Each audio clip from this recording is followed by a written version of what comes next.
Good afternoon, good evening, and good morning. Welcome to Bollocks and Banter Saturday. I am Ginger Greek. I've got my mug of tea with Obelix on it because, I'm joined by my usual cohorts and anything goes. Captain Fuckwit has got his bloody notifications on. Yeah, sorry, I forgot. Unprofessional. You've ruined the stream. We're going to have to castrate you. How's everyone doing Again. today? Again, yeah. It grows back. Okay. You're a lizard. I'm fine, thank you. Tucker Carlsoned out, but I'm okay. I'm okay. Gary, Now you're I a can't bit hear rough around the anyone. edges. Fuck. Can you not hear us? Oh, you can't Yes, hear I can us. hear you. Okay. Oh, sorry. I was going to say, yeah, I'm a bit rough. Yeah. And why are you rough? Please tell us about your adventures. I may or may not have got out last night, and I feel a little bit worse for wear. But I'm doing a lot of things tomorrow, so cheers. Oh, lovely. Hair of the dog. Yeah. Cheers. But I've got a wrestling seminar tomorrow, so that'll be 4 hours of kicking my ass.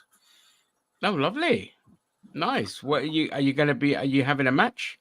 No. Just somebody who is a British wrestler who's done it for like 10 years. Kid Lycos, he's doing it, so who I've never heard of. Oh, I've good heard old of Kid that name. Lycos. I've heard of that name. He's like a British wrestler. He used to like wear a wolf mask. He doesn't anymore. Oh, no, it's not who I was thinking. I mean, Lycos, yeah. I mean, that's just Greek for wolf. But, all right, cool. It's like a whole training session you're going to be doing. Yeah. And it's a Super Bowl, Awesome. baby. Awesome. Love it. Nice. Yeah. Well, what's everyone been up to today then? Christine, we'll start with you. Nothing. Nice. Gaz, I know you were hungover and exam. I worked today, and then I came home, had a curry, fell asleep on my chair for a couple of hours, and then got woken up with fucking Sonny sticking his head in my mouth.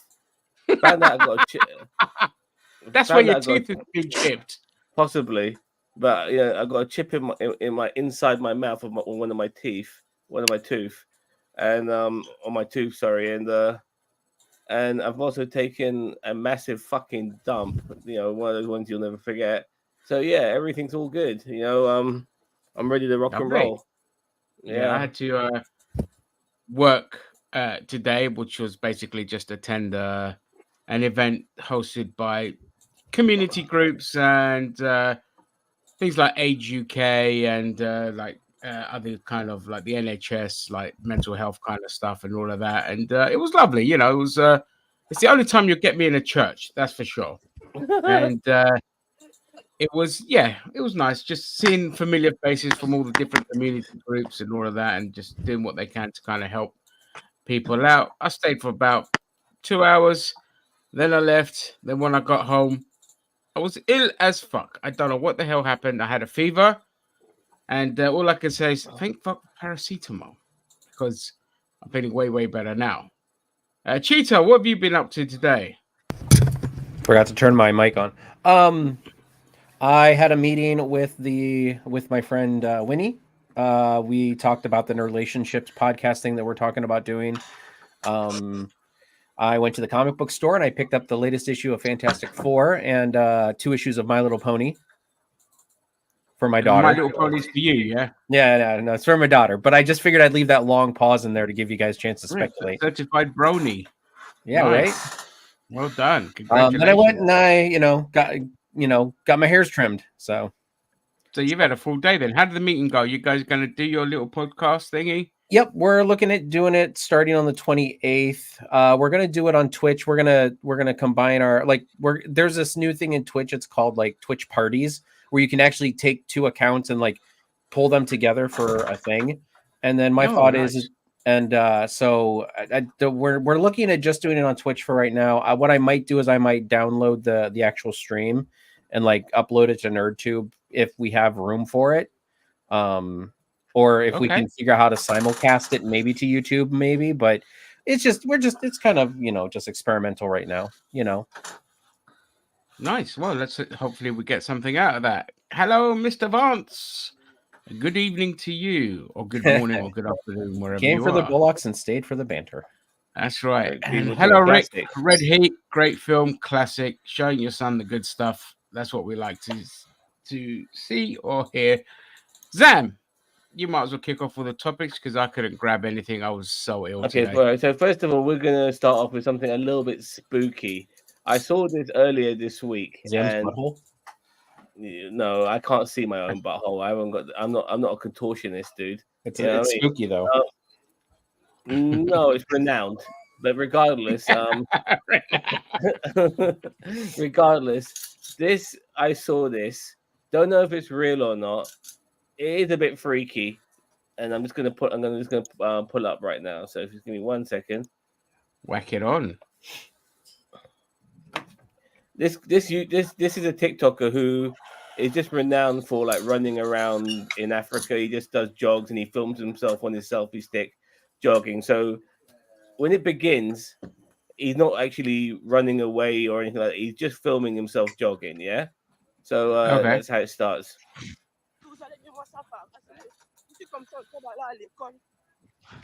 Mais je pense que le professeur ne. That's not a selfie stick. This is art. Yeah. Oh, get chased down by a tribe. Well, some people were thinking of the tribesmen, but please, fucking bro. So I'm gonna stop it on.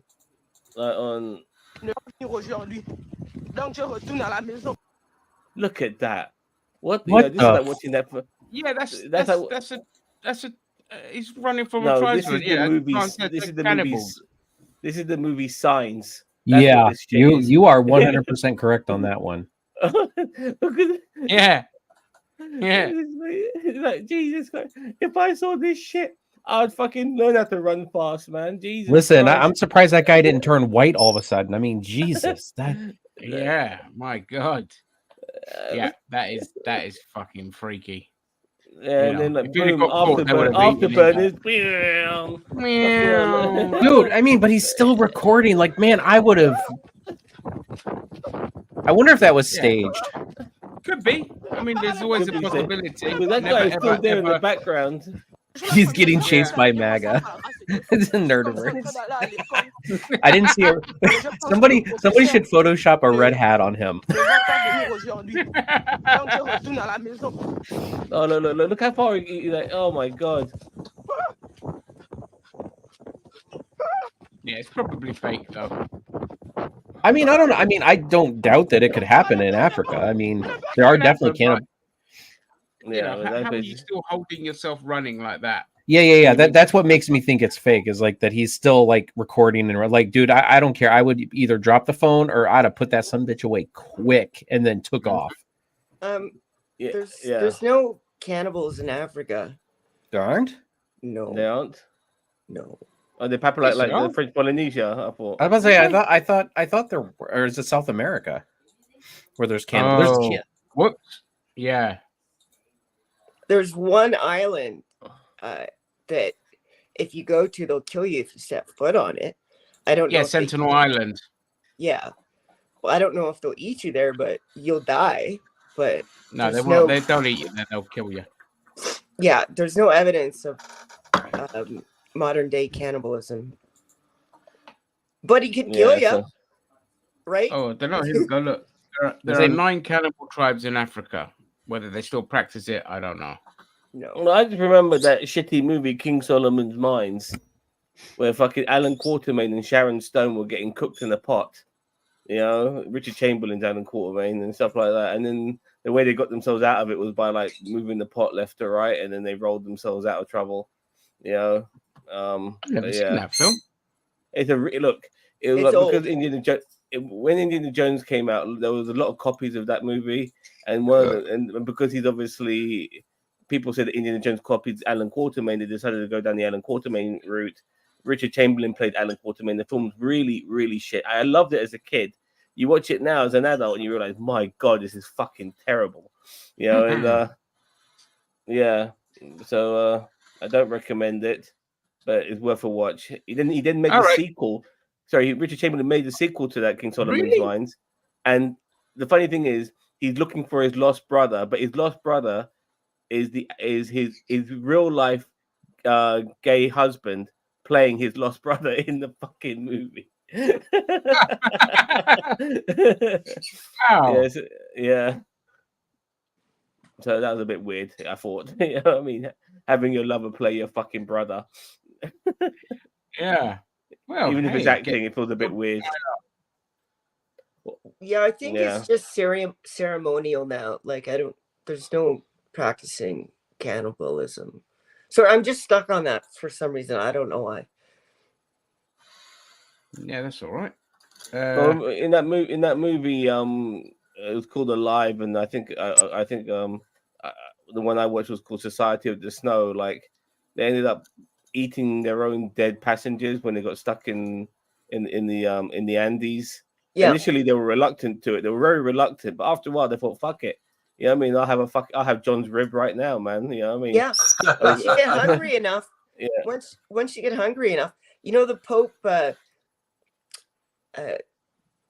forgave them for it and said you can still go to heaven because they were a rugby team, I think from South America that were Catholic. Uruguay.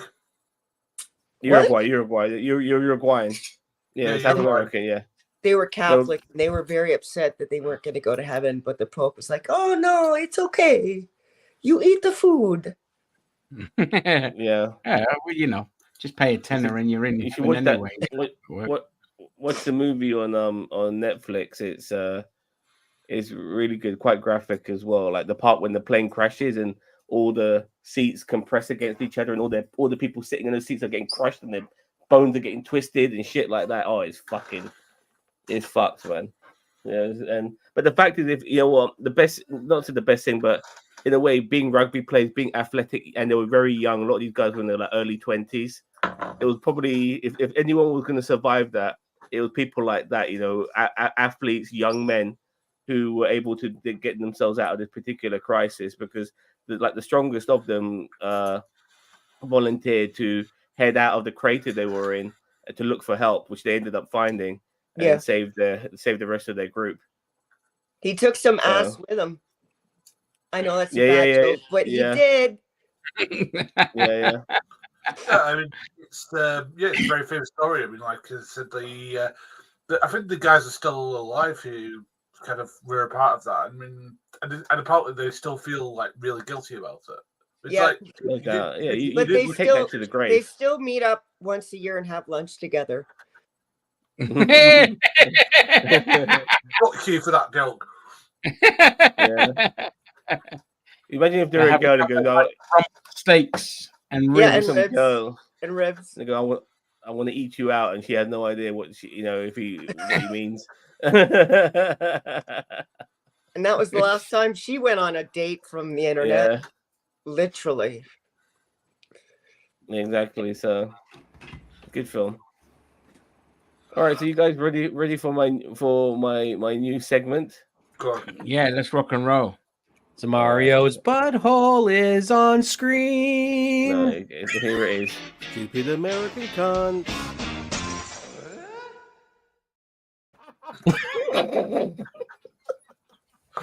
There you go.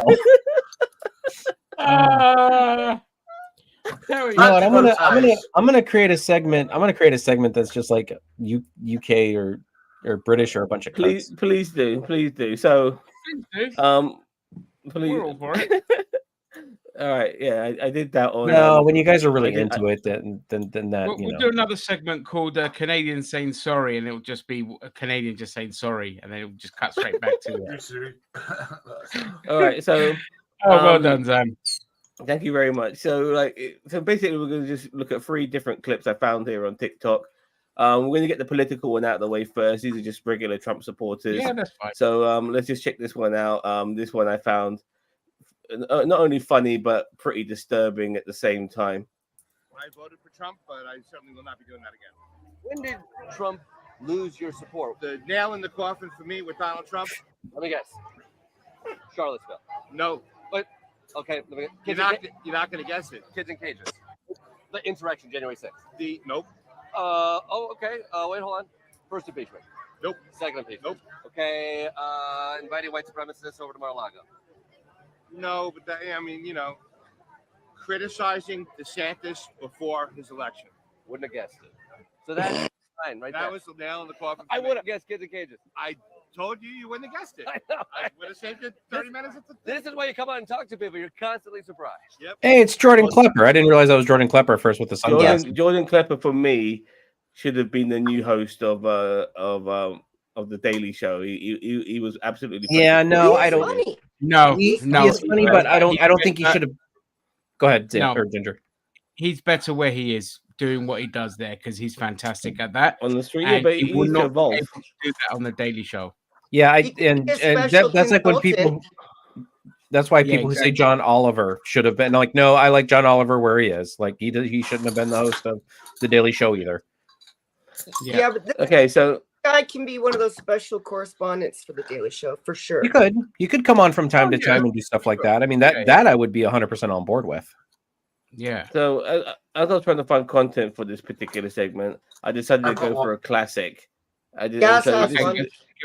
Yep. Oh, that's let me finish my segment off, guys. Yeah. Yeah, So this is the classic here. It's Americans and maps. Oh, so God. let's check this out. My geography is so horrible. I can't name anything. Like Try nothing. naming something. All right, where is the country of areola? Nope. The country of Asia. Nope. That's a continent, and Oh, that's oops. Russia. Oh, damn. They say the continent of Russia. I'm silly. It's okay. Man, it's been a while since I've been in school. Wasn't Okay. this on the Any Daily country Show? on the map. Africa No, That's this a is Jimmy continent. Kimmel. country. Oh, Damn it. Jimmy Kimmel, that was How it. about a country in Africa? I know South Africa's over here somewhere. No, it's, No, it's south. down here, yeah. Yeah, south. Can you name any country on this map? Yeah. Africa? That's a continent. Oh God. Oh my Can you name God. any countries in Africa? God. No, who knows stuff like that? Can you name any country on this map? Yes. I can name 10. Africa. That's a continent. Oh, country. Can you name any country on this All right. map? Honestly, Now, my geography what I liked about this so clip horrible. is that it didn't discriminate. It showed every demographic of American, and none of them were able to fucking figure out any countries on that map, not even their own, but they're so fucking stupid. They are stupid American cunts. All right. I've seen Yes. people ask Americans to name a country that starts with U. And they couldn't get it. Yeah. Yugoslavia. Yeah, but Yeah, United yeah. States of America. Wait, what? United States, Wait, no, what did you say? I didn't hear the last part. United States of America. What about it? Oh, well, no, I don't, because we don't matter. Why would I say United States? Like, what? No, I get that you were thinking outside the box, right? Like Ukraine and stuff like that, Uganda. But most Americans don't even get those, and they don't even consider their own country. So, I mean, for me, I would have gone straight for Uruguay. That was my yeah. But, anyway, and finally, because it is Super Bowl weekend, oh God, we have to bring this one up. So let's check it out.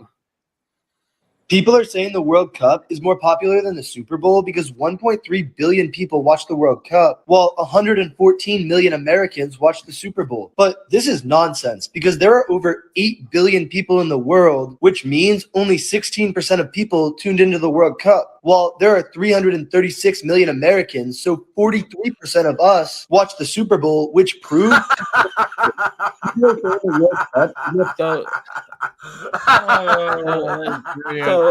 your math is blowing my mind.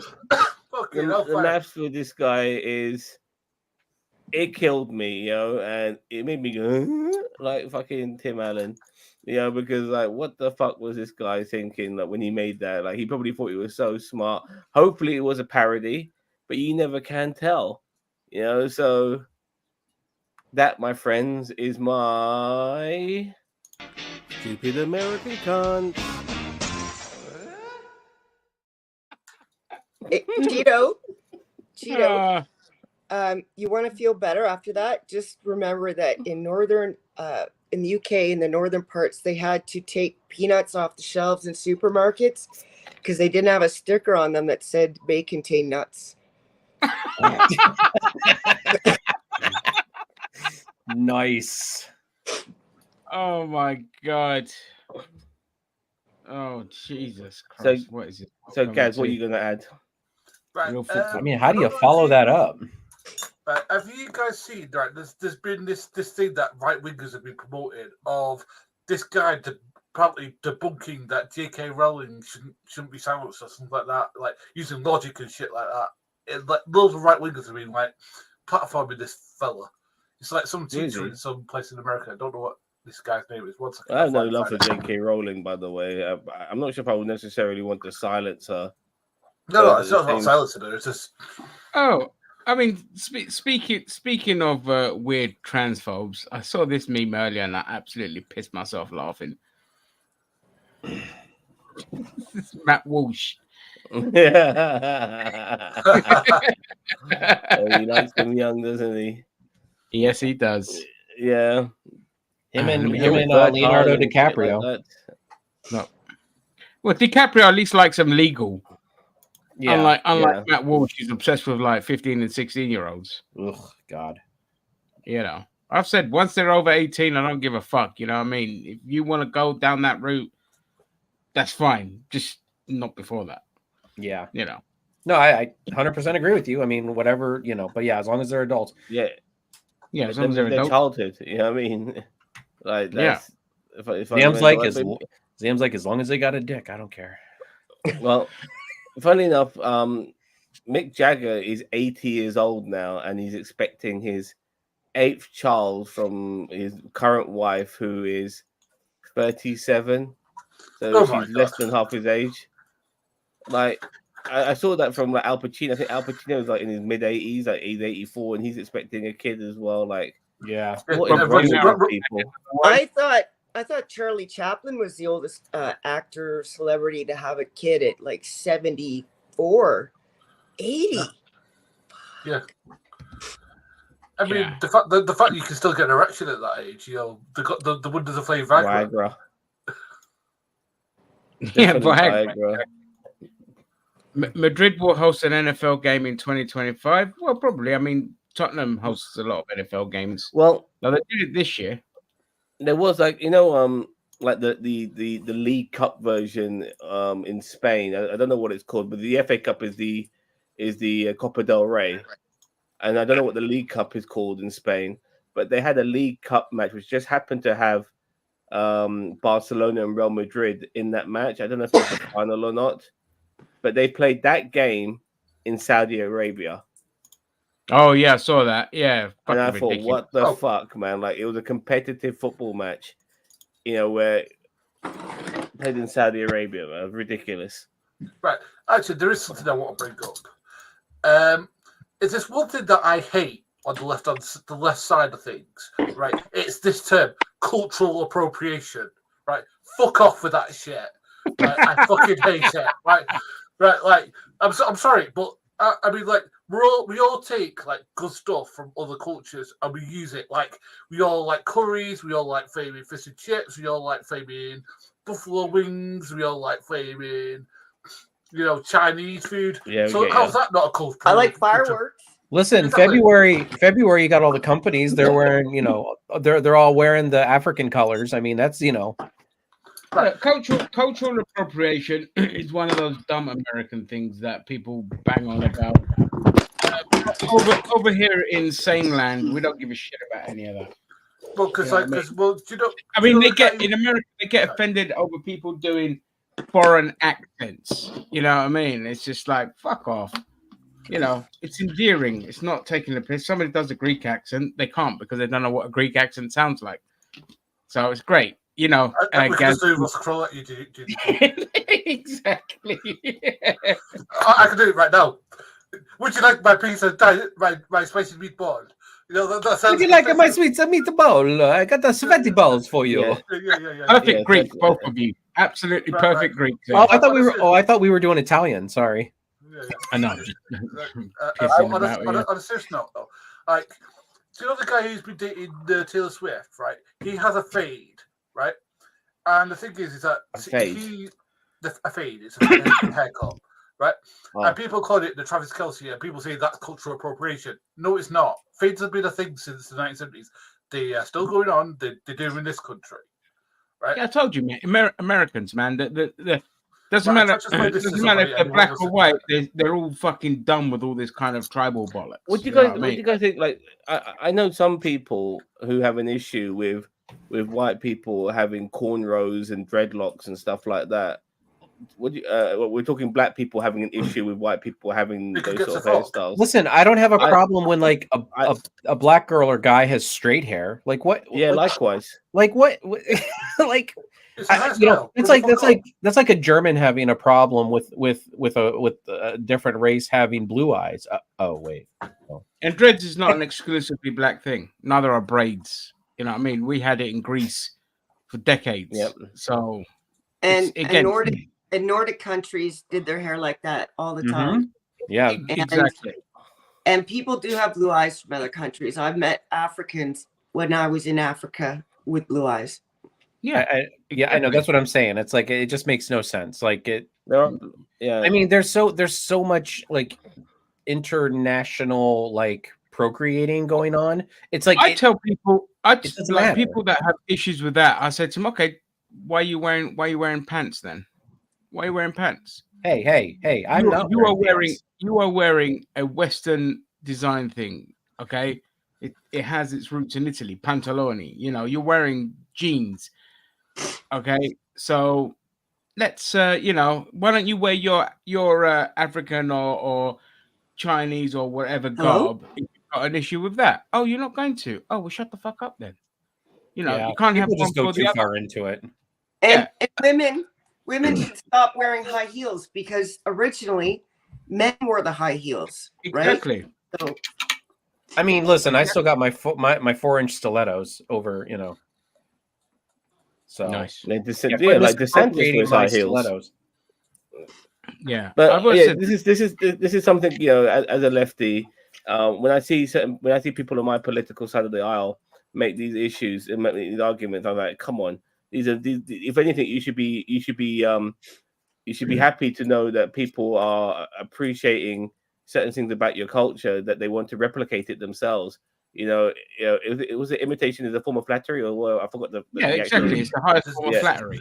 Listen, misappropriation is in the elderly community is when you have somebody taking advantage of an elderly person and taking something that's theirs, like honoring something and like taking like that's misappropriation.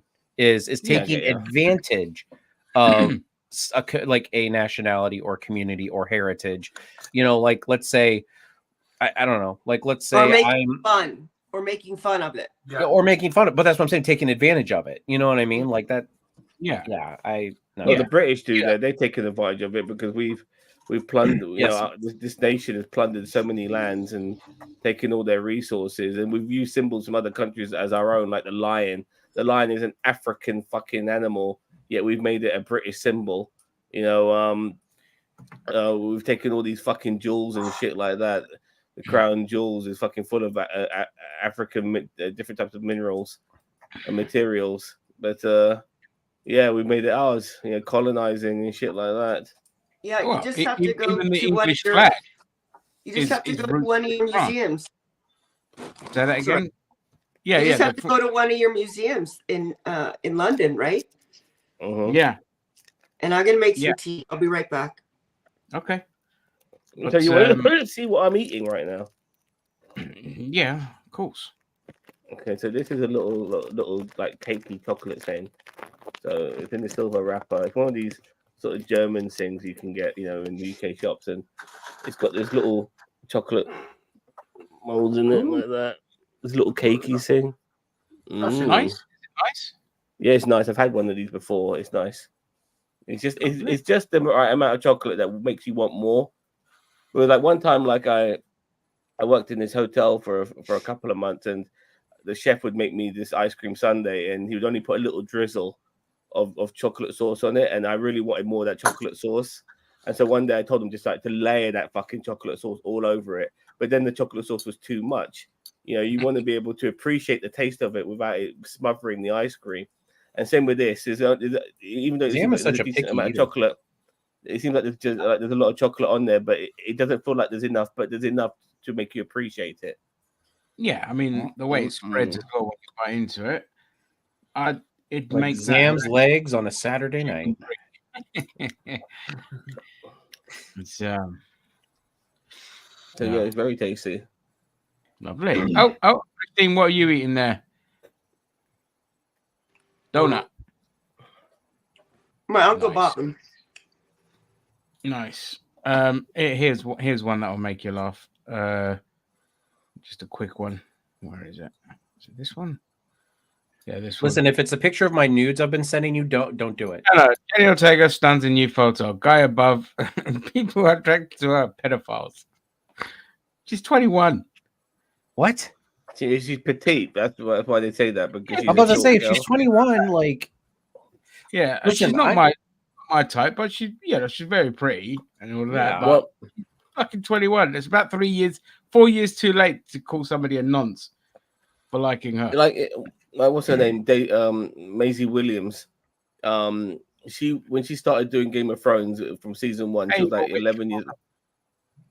She was like 11 years old, and then by season 8, she was 23, and she had a sex scene in season 8, and people were calling it pedophilia because they've been watching her since she was a child. But no, she's a fucking grown ass woman. She's I was about to say, 23 yeah, years you can't say that just because they knew that person when they were a child. Yeah. I mean, in that case, I mean, you know, that'll be everybody. Gaz's some dating point, profile, Gaz's dating profile would be barren. I mean, you know, And Celine Dion's husband. Celine Dion's husband was her manager when she was a child. They got married, but he's already a creep. So yeah, he was already a creep. Yeah, he's Elon dead Musk, now anyway. So good riddance. Elon Musk's dad ended up marrying his ex-wife's daughter, which is his stepdaughter. Yeah, which that's is really right. fucked up. Not It's really, still fucked up, dude. I think so. Really? No, because you No. bring up no. You brought up this girl when she was as your stepdaughter when she was a child. She's pretty much your daughter in that respect. Oh, Now right. she's become I thought she wasn't a child when. Anyway, yeah. In that regard, it's weird. Yeah, it's 'Cause weird, that but means it's not bad, but it's weird. You know, yeah. And then he impregnated her as well. So she's gonna have Elon, like this is gonna be Elon Musk's fucking half sister, coming out of a woman who's fucking younger than Elon Musk. That's just fucking crazy. Younger? Well, I mean, Elon Musk Yeah, is. Yeah, that's right. You're right. Yeah, I'm trying to work out. Yeah, but Elon Musk himself. Incest. Yeah, It's not Elon really- Musk himself is like fathering, like trying to recreate the Waltons. He's got like what 5 children at the moment. Listen, he's got to get practice so he can populate Mars. Pardon? He's got to practice so he can populate Mars when he gets there. Hello, Yeah. evil witch. Oh, he's witch. How Yeah, did but she get a font like that? I wanted to ask her. How do you do that? You can copy and paste any font you want. Yeah, You just have to do a font generator. Oh, well, you got a chef's hat there as well. You like to It's cook. very fancy. It's lovely. I think it's supposed to be a Look at- crown. Oh yeah. It's supposed to be a crown, I think. It's, if I well, rush this was- off, it's because should my give me water's that. boiling. Yeah, no worries. No worries. No worries. He's got 11 kids. 11. 11. He likes to put it about a bit. Obviously, All these kids go up to 11. What the fuck? That's why he had no problem like with disowning one. most He's got of them like hate so him. many more. I guarantee he forgets it. I guarantee he forgot 1 or 2 kids even exist, and he's so busy fucking. I don't know, fucking shit trolling on Twitter. He's not bringing up his own fucking kids properly. He's probably got people to do that for them, because I've seen that from rich people myself as a cabbie. I've picked up kids myself where the parents are not able to pick up their own kids. Okay. Because they're too busy working. And I'm thinking to myself, if you want to have children, you should be having time to bring them up. If your job takes up so much of your life that you can't bring up your own kids, you're going to lose your kids. My father was too busy working all the time, and I never saw any of him, which is why me and him are a little bit distant now that my dad retired, because he doesn't know me that well. He thinks he does. I mean, yeah, he does, but he doesn't. You know what I mean? Doesn't know my likes and stuff like that. and it's a shame because he wasn't there, throughout my younger years to always help bring me up and stuff like that. He was kind of left to my mum whilst he was the breadwinner. But you need to be there for your kids at the early age, regardless of how much money you're fucking making. You need to be able to do the daily Yeah, things. but then you have parents that let feed them- TV raise their kids. If you can't feed your kids, I understand you got to work. But if you're making stocks, you should put some time in there with your kids for sure. Yeah, it's fundamental. Yeah, it really is. For your relationship with your children. My brother, he stopped working when his contract ended. He's just taking time off to kind of basically, spend most of it with his kids, get things done that he needs to, because he can jump in and out of work because he's so highly sought after.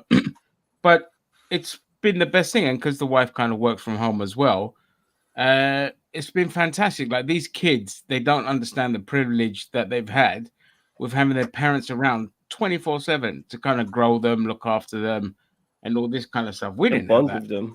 that privilege. Yeah, my parents had to work like dogs to keep a roof over our head. And I was about to, not everybody has the option to be home with their kids all the time. No, but but I'm talking about people who are filthy rich, or who are, okay, well, who are we to tell people how to parent, whether they're filthy rich or not? Maybe they, in order to keep that source of income, they have to work like that. Look, all We I'm can saying have is that- opinions. We can have opinions. You guys can All have I'm opinion. saying- I have my opinion. No, all I'm saying is that you need to. I think is healthy for your relationship with your child to spend time with them. In their younger years, not just say, okay, I'm making money now, so I'll get the maid to do all this shit and all of that, and I maybe see them once a week, but I'll be sending them to boarding school, so I won't even be bringing them up, throughout their youth anyway, because they're too busy in boarding schools. So I don't have to deal with any of that parental shit. Maybe only see them in the summer and Christmas and Easter and shit like that. Like, you need to be with your child when they're growing up. You need to have that bond. My brother, he made sure that he didn't repeat the mistakes of our father. He has spent his kids' entire youth by being with them, going cycling, going cinemas, going on holidays with his children, do all types of manners of activities, go-karting, everything. And now his kids are in their early 20s and they're becoming independent and they want to do their own shit. I still see the relationship he had with them, and it's solid, it's strong, it's healthy, all of these things, it's just what I see. And on that, it's not about saying, oh, you must spend every waking minute with your kids all your time. It's just the little things like that. Take them to the park, going on a bike ride, doing some activities with them, doing something. Some people don't get that at all. Like, for us, don't treat them like an accessory. Yeah, I mean, again, for us, like, our parents worked hard to give us everything. Now, what we, the one privilege that we had was that every summer we got shipped off to Greece. So I didn't spend a single summer in England until I was about 17. All of my summers were all in Greece. And that's a privilege that no one else I knew of had that, because we had family over in Greece. So we went and stayed with them, spent all our summers there, and it was the best thing ever. But again, we didn't have, like, the first proper holiday I had with my parents was when I was 32 years old, when we went on a cruise. That was the first proper holiday I had with them. Never had a holiday with them, and some don't even get that. But that's what, like, again, to your point, you're getting shipped off. You're not spending time with your parents. I didn't personally give a shit. No, I've always been one of those annoying kids that just kind of wanders off and does his own thing anyway. But yeah, it's just little things that count. Like, when you get your first bike, my dad kind of taught us how to ride bikes. The swimming, my dad was the one that taught us how to swim. All these kind of things, and taught us how to swim by fucking yeeting me into the sea and be like, right, kick your legs, move your hands, good, great, head up. And if you're drowning, turn on your back. That was it. Yeah, I got thrown into the pool as well. That's how I learned how to swim. But I remember once, I think it was Good Friday. So it is the Easter holidays. It's Good Friday. That's a public holiday, I believe. Yeah. And I picked up this what I thought was a mum and their child, and I took them to London Zoo.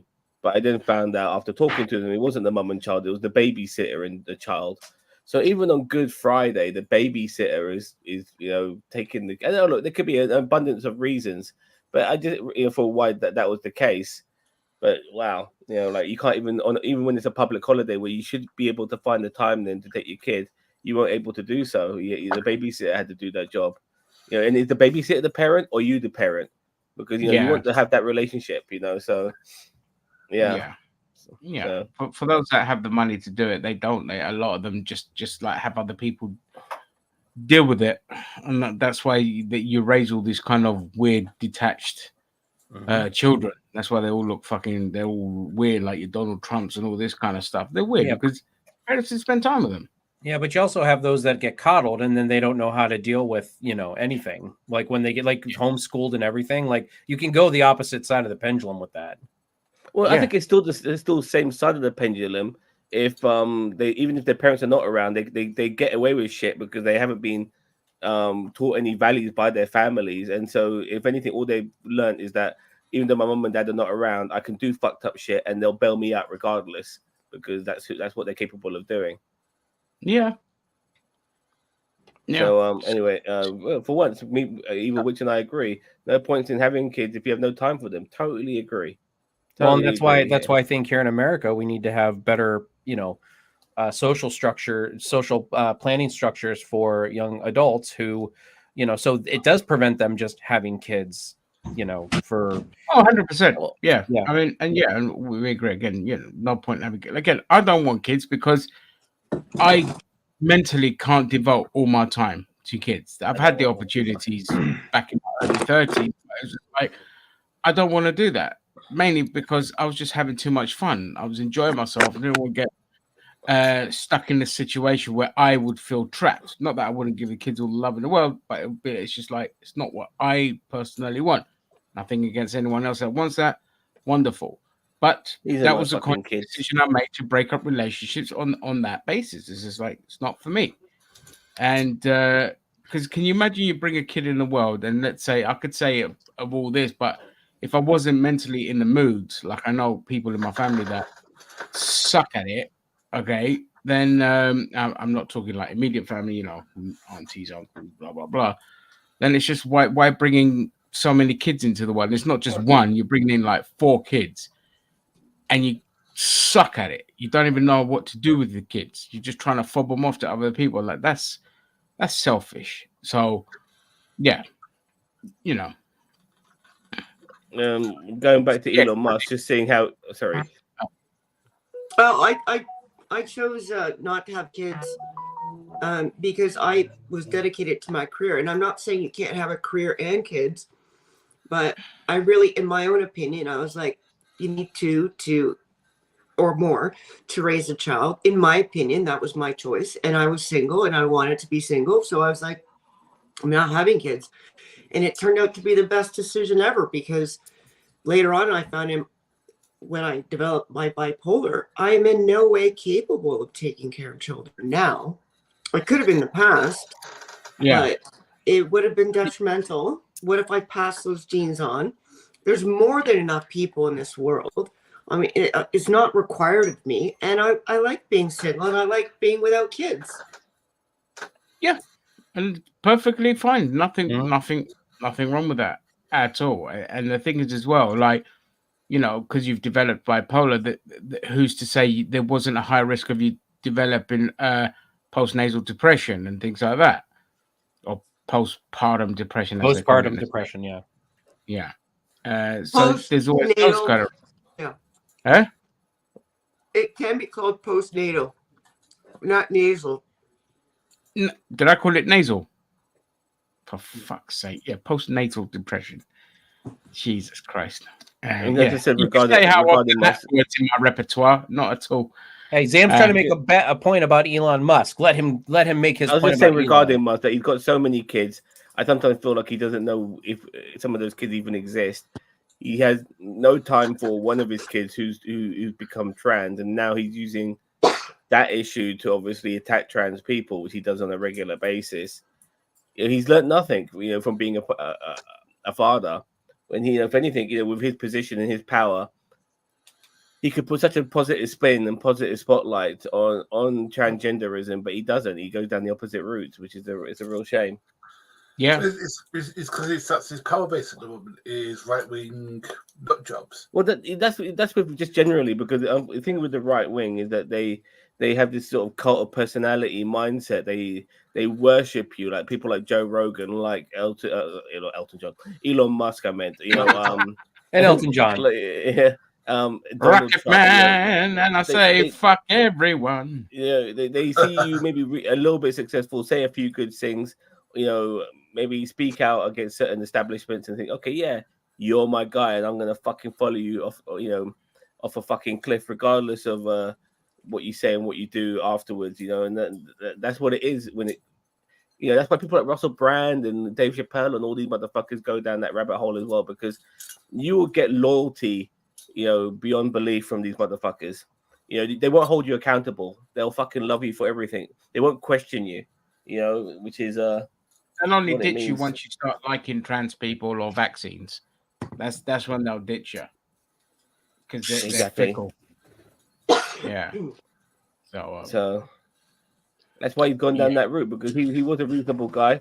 I did like Elon Musk a lot when for a while, and then when you made that video about him, it was me, you, and Frank, I believe, Cheeto, and I told you I was very in that video. If you watch it, I'm not fully on board this Elon Musk train, and that's when I started to realize that he was changing. And he's actually gradually has started to change, and he's changed for the worse. I mean, the guy he once was, who was this innovator at one particular point, who said the right things, that guy's gone. He's got so many people on the right who fellowing him now. He just wants that. He wants the adulation and all of that. He doesn't care about what he once was, and maybe doing best for this world is over now. Now the guy just wants to be on Twitter chatting shit.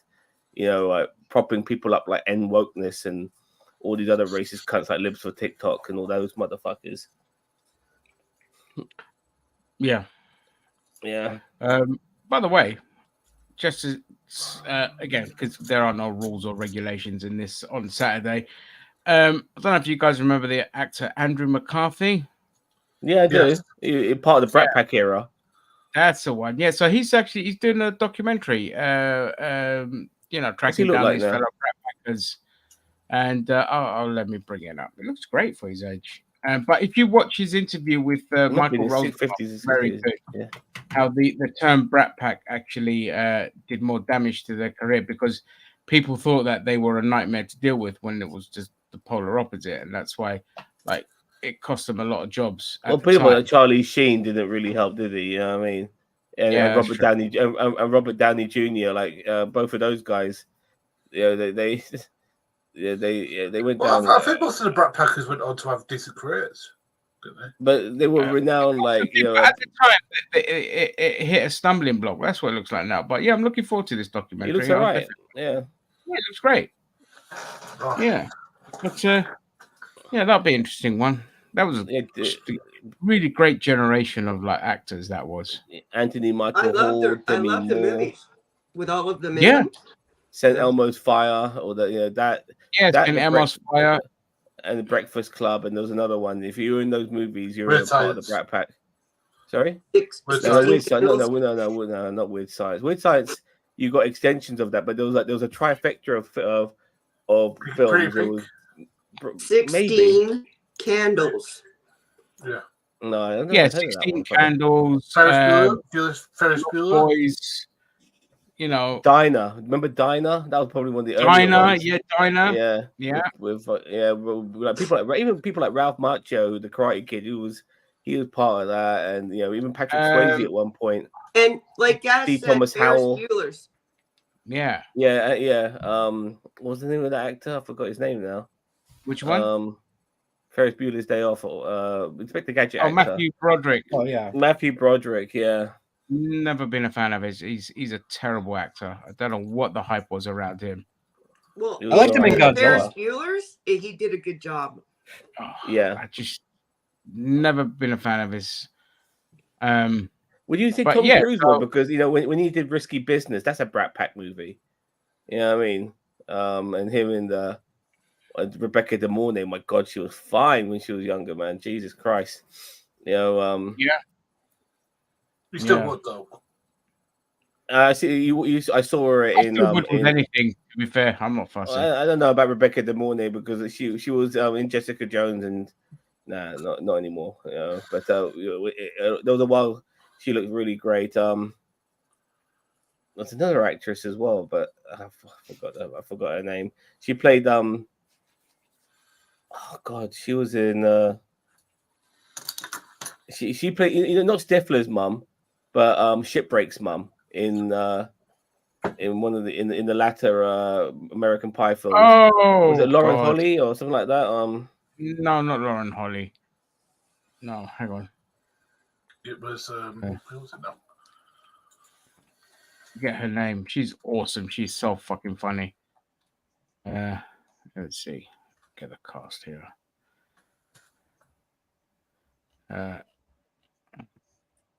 Let me see. So Stifler's mum was Jennifer Coolidge. Who's brilliant. And Shipbreak. I don't know who. I forgot his real name in the series. It was Finch. Finch, yeah, Finch's mum, because finally, what's his face gets his revenge on Finch. It was Shipbreak Finch was constantly fucking his mum, and he finally fucked Finch's mum. Is that in the third one, the wedding? Maybe the wedding or the fourth one, the reunion. Okay, I haven't watched the reunion one. Is it American Pie 4? Let's have a look. I'm looking at that now. It might be Rebecca De Mornay. I'm looking at it. The American Reunion. Yeah, it was Rebecca De Mornay. It was Rebecca De Mornay, yeah. Was it? Yeah, she was. Yeah, she looked great in that film, by the way. Okay. Yeah. All right. Let's see. Yeah, I haven't watched that one. She was in that movie Hand That Rocked the Cradle. Have you seen that? Great film. She played a proper fucking single white female type crazy bitch. Fucking Rebecca clothes bunny boiler. She was a well, that film had what's his face, John Delancey, aka Q, and that scene where he plays a doctor who's like kind of perving on his patients, and he's like doing what is it a gynecologist who puts their hand up her. Yes. Yeah. Gynecologist. And like you could tell that she could feel so uncomfortable, and he's feeling her up and stuff like that, and then he has to stick his hand inside her, and he sneakily takes the glove off, and then puts his hand inside. Like, what the fuck, you know what I mean? And then obviously, that that doctor gets sued, and he kills himself. And that doctor also happens to be the husband of Rebecca De Mornay's character, and she goes out for revenge by pretending to be that family's babysitter. Yeah. Great movie. John Delancey, though, I'm annoyed that because he's such a fucking good actor. He should have been bigger than what he was. Like, it was just great, especially playing like creepy characters. He could have been Hannibal Lecter or something like that. Easily. He easily could have played Hannibal Lecter. He was just a brilliant actor. Right. But at the same time, he's kind of solidified himself within the My Little Pony community, which is also kind of sweet to see. He loves it. He loves the community. Yeah. I think he played Turmoil or whatever. I don't know. I recognized his voice when my daughter was watching My Little Pony years ago. Well, he's the greatest. Discord. I think his name's Discord. Well, John Delancey for me is the greatest non-recurring character in Star Trek, in my opinion. You know that in Star Trek he was supposed to come back in TNG. I think it was season 2 or season 3. He was supposed to come back as a regular. Like, what happened? Writer's strike, I think. Oh, okay. But yeah, I think, or either that or an actor's strike. I can't remember. Something happened, but he was supposed to be heavily involved, like as a series regular on season. Was he ever an Enterprise? Put up a picture of this guy. I don't know who he is. Oh, sure. He was Thanos before Thanos was Thanos. Yeah, right. but there's nobody in Star Trek who's got what he has as somebody who's not a regular, but at the same time is super established in that universe. Oh, no, that's not true. Jeffrey Combs.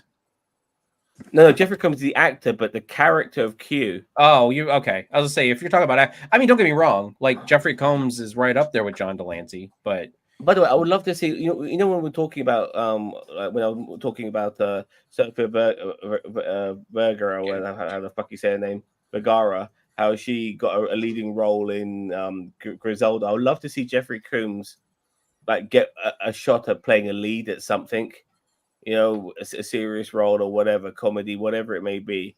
I think he's done so much. He's done so much as an actor that I think it's warranted that he gets given a shot at something. Yeah, this there guy. he is, John Delancey. Just brilliant. And Zam, I couldn't fucking agree more with you. I couldn't agree more. Like that's what I said it years ago when I first saw him in The Hand That Broke the Cradle. Then he pops up as Q. I just like, what is this? Why is he in this show? I said the same thing when Whoopi Goldberg was in it, but then you find out that's because she's a huge Star Trek fan and all this kind of shit. Especially, God, what was the lady that played Uhura? Nichelle Nichols. Yeah, Nichelle Nichols. Nichelle Nichols, yeah, that's it. Yeah, this kind of the stuff. picture, But, okay, fair enough. the picture didn't show up, but as soon as you said Q, I know who you're talking about. Okay. Oh, it didn't show up for you. Oh, I'll put it up. But I know who you're talking about now because you said Q. All right, but, cool. I think that if you look at, for example, there's several people like, for example, Quark when he became a regular and stuff like that, and that he started off. Armin Shimmer. Quark was always a regular dude. No, he wasn't he's part of the main cast. He wasn't originally. Yes, he was. He's always part of the main cast of DS9. He was, dude. Yes, he was. Star Trek guys. No. I'm saying before DS9. Before DS9, he was not a regular. No, okay. Before DS9, he wasn't, but he was on TNG as a Ferengi, actually, as a different. Yeah, that's what. But he wasn't Quark. It was Armin. Yeah, I know it wasn't playing Quark. a Ferengi. Yeah, but Quark himself was a regular returning character who was part of the main cast of TNG, of DS9, whilst John Delancey, wasn't, but he did come back in almost every other show. I would love to see him in Strange New World. I wish he was on Enterprise at some point. That would have been great as well. I don't know if he would have. I mean, I don't know if he would have fit on an Enterprise. I agree with you. Maybe Strange. Considering Enterprise was constantly doing a lot of fan service at times, I was surprised they didn't bring him back anyway for that. You could have easily made them lose their memories and they would never have known he existed just for a one-off episode. All of these things, yeah. So I would have liked that, and I would love to see him in Strange New Worlds. Even I would love to see him in Discovery. That'd be great. I think. Actually, I think I retracted. I don't think Strange New Worlds would be good, but I think Discovery would be good because it's so much further in the timeline. That I think that would be an interesting episode. I mean, the Harry Mudd episode was pretty interesting that they did with, in Discovery season 1. The problem is that they were dealing in time travel technology, and it's like, come on, that's I could see if that was like Q, if the Q was totally restarting. The time frame over again, and Q was messing with with Burnham, but I don't think there was one episode in the original series where people speculate that this particular alien they were dealing with was a Q. Was a Q? Yeah, I remember. Yeah. I can't remember who that was, but not DQ, but was a Q. Oh, what's his name?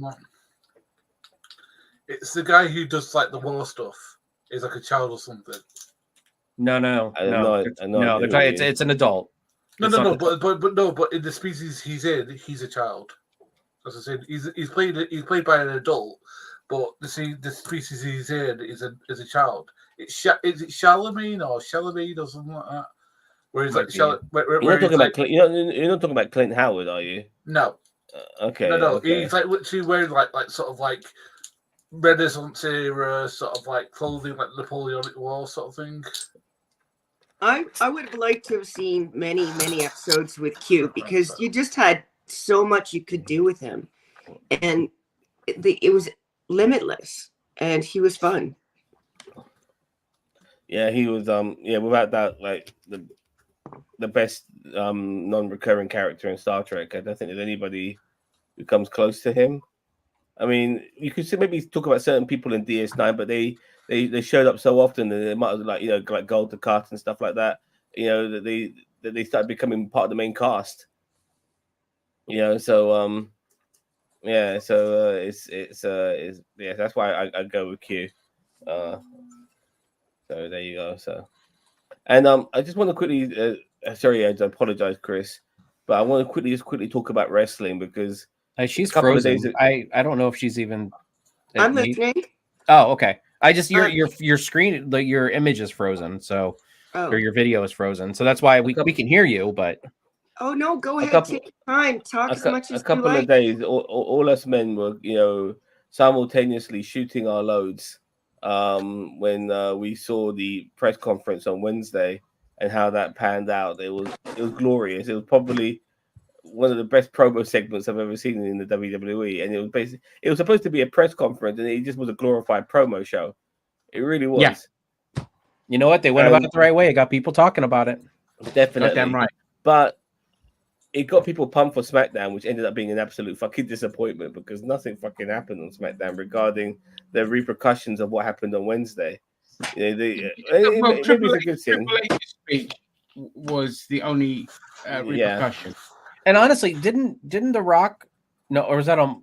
No, that was at the press conference where The Rock confronted Triple H. Was that at the press conference? That was at the press conference. He's not going to be available. He wasn't available because he's doing some stuff in Las Vegas. So he wasn't available for SmackDown, but he's going to be there next week. Yeah, because I saw the segment. I saw the segment where Paul Heyman came. He says, "Next week, I'm going to be here with my tribal chief and The Rock." And The Rock. Yeah. I'm like, dude, like Paul Heyman knows how to sell anything. Triple H's promo was excellent. It's exactly what it needed to be, where he kind of, did a 180 on the stuff that Rock said, and he kind of did the promo where it's directing his stuff towards The Rock in the manner that The Rock directed towards the crowd, like, if you don't like it and all this kind of shit. And I think it's beautiful. And like, it's just sometimes when you really want something and you get it, it's so fucking satisfying because everything I wanted, which I was talking about a week or two ago, they're doing in that they're not just making Rock the heel, but they're creating the schism. So they're getting Triple H involved in this as well. So they're creating that kind of boss rivalry. So then you're going to have God knows how many factions and the splits and all this kind of shit. They're giving Cody versus Roman as the main event. We don't know what The Rock's role is going to be in that. And then we've got 1 second, guys. Let me finish. I can see your hands. Don't worry. No, I'm pointing to my bird. No, I know you have. I know you, mate. But and then you've got like Seth Rollins is not taking part in all of this. He was just caught up in the moment. But the only thing with that, it should have some repercussions later with The Rock. So maybe The Rock kind of costs him his championship or something at Mania. Gaz, I'll go to you. Okay. First of all, I put in the JPEG for the guy I was talking about before in the private chat from Star Trek. I'll put that up. 1 second. Share screen. Is my screen unfrozen? A little no. bit. It's still frozen. Still frozen. Oh yeah, Gaz, you're right. That is the person you are talking about. That is the person you were talking about. And come back. Okay, Christine, no problem. That was the guy, Gaz. I as I said, I think that the Rock should be Hollywood Rock. With the entrance and everything. The long grandiose entrance. And he should leave it to the fact. Yes. Yeah. All of it. I mean, everything he's done so far has been great. I mean, the appearance on the Pat McAfee show. What a fucking good thing. He went into full. I was like, where's this guy been? Can we have this guy doing free movies? If he plays this arrogant arsehole in movies, he's so much over. Dude, Gaz, sorry, Zam. It was like, when it's like a long distance relationship and you finally meet. That's what it felt like when I saw Hollywood Rock do that thing and Pat McAfee. I was like, I felt like a fucking I can't say kid because I was in my late teens, early 20s when The Rock was a thing. But I felt young again. I felt like, oh, this is what I've been missing. There's nobody like that in the WWE. Everyone's so bland with how they talk and cut their All the shit promos. talkers are hit off faces, by the way. So, but Yeah, there's only MJF. You know what I mean? Only MJF, and he's an AEW, and he's wonderful to hear because he harkens back to that era. Sorry, Sam, I want to go to Cheeto because Cheeto had his hand up when I was talking, and then I'll come to you. But I want to make it very, very clear that in my opinion, I feel like the WWE pivoted. Like I feel like this what like everyone's The Rock saying, oh, go trust the plan, trust whatever. No, I feel like the plan was Rock and Roman, and then they saw the backlash and they pivoted really quick. See, if this was still McMahon in charge, then we would have still had Rock Roman. Vince would not have given two shits about what the fans wanted. I don't know. I think he would have made it a triple threat match. I think at best we would have had a triple threat match. Because the Daniel Bryan thing, they made sure the fans were clamoring for him, and they had no choice but to listen, and that was under fucking Vince McMahon. But I disagree with you because I think what's happening is that I think they've planned this out to do a long sort of build for it, because him coming back, him stepping over the story that Cody Rhodes wanted to do, all that stuff, I think has been leading to this. So they've been basically planting seeds, and basically now we're seeing the culmination of it. Because again, like, there's no way they would have said, "Oh, we're going to pivot off this." It's like, no, they know that. No, sorry, guys. No, I'll tell you why. No. Look, can I say? Because go on, Sam. Because when Cody Rhodes came out of SmackDown a couple of weeks ago, he said he wants to finish his story, but not at WrestleMania. And then The Rock came out and shit like that. So, you know, and then obviously when that video had the tons of fucking dislikes, which they were not expecting whatsoever. You know, if I was concerned, when The Rock comes out, you're printing money, and it probably is still that case. But no, they didn't want. You know, they realized that the public discourse was, all right, we want Cody Rhodes, we want him to finish his story. We don't want Rock taking his fucking spotlight. All of these things, and they realized that, and so they did pivot, in my opinion.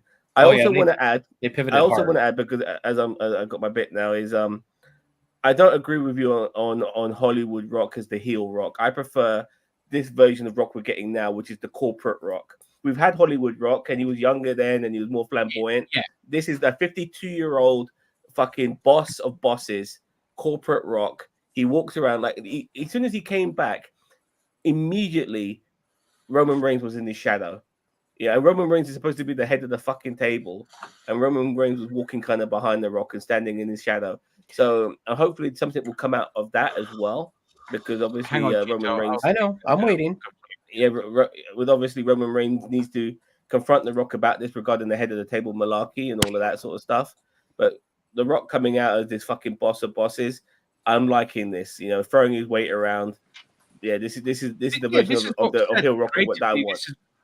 As soon as The Rock came in to the fray and had shares, and then there was hints at the time of him maybe going against Roman at WrestleMania, I would have said this would have been the best thing to do, is just go become Boss Rock, Vince 2.0, but of this era, you know, in this kind of attitude, like and things like that. But the reason why they pivoted hard is, don't forget, everything was going fine in the Rumble. Cody won. CM Punk got knocked out. CM Punk was meant to compete in the Elimination Chamber to win his spot to face Seth Rollins. Punk got injured. Brock Lesnar was meant to come in and have a match. Brock got injured. Brock got canned because of the accusations. So they were short of star power. So because there was interviews with The Rock before that, and he was saying, we're building up to me versus Roman. It won't be this year, but who knows in the future. That's what he said. He officially said that at the time before the Rumble happened. And then the Rumble happened, and then the injuries happened, and they pivoted hard. It backfired, but unlike the Vince McMahon era, I know we have Daniel Bryan, but many times we haven't. We've had dumb shit. They ran with it. They said, okay, fine, fuck it. We'll give them what they want.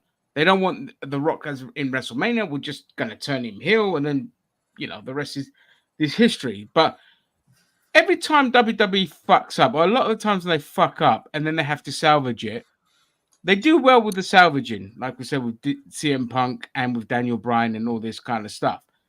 It's the only difference is now is they're in a position where they don't have to revert back to Vince isms, where it's the status quo. They can run with it and have fun with it.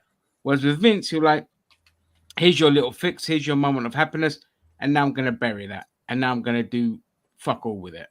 So this one, Well, this with is the, story. like the swearing, for instance. Like the swearing, for instance. I mean, Vince would be the only person who's allowed to ad lib and swear. You know, Yeah. whilst and maybe talk sexy about women and shit like that, and all publicly as well.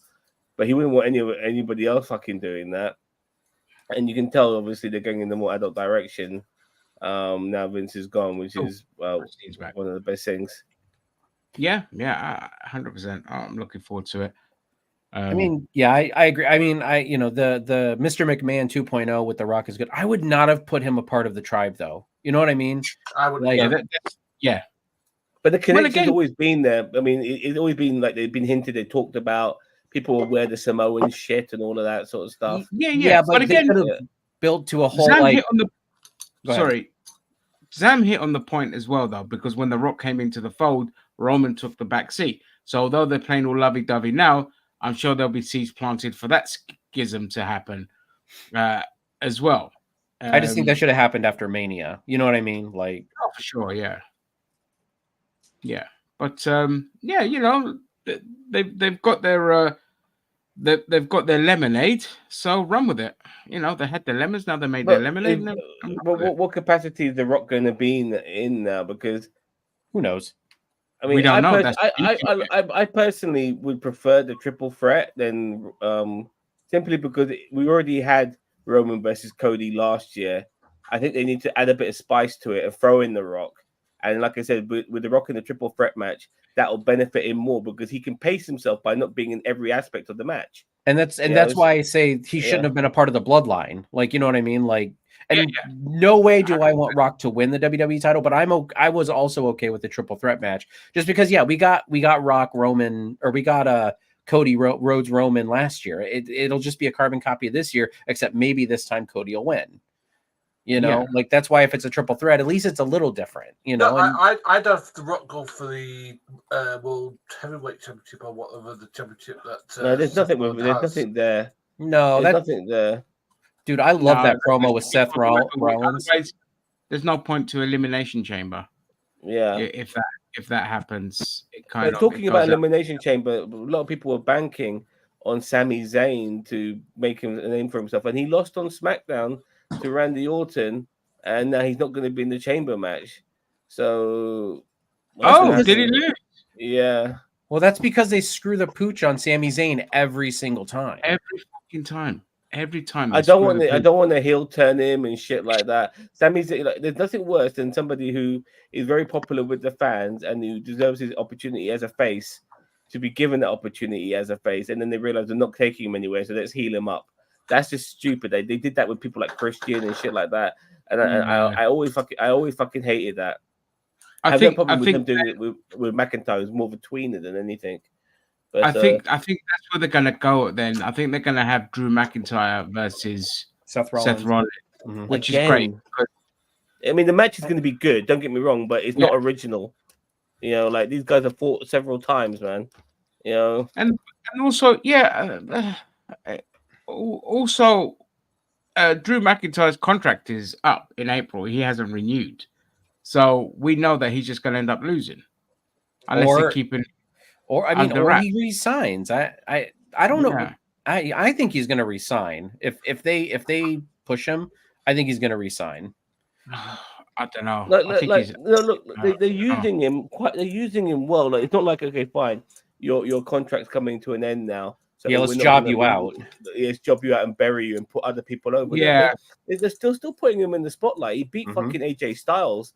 Dude, you see that promo with CM Punk that he pulled with the arm? Like they wouldn't put McIntyre over like that if they weren't sure he's going to sign on again.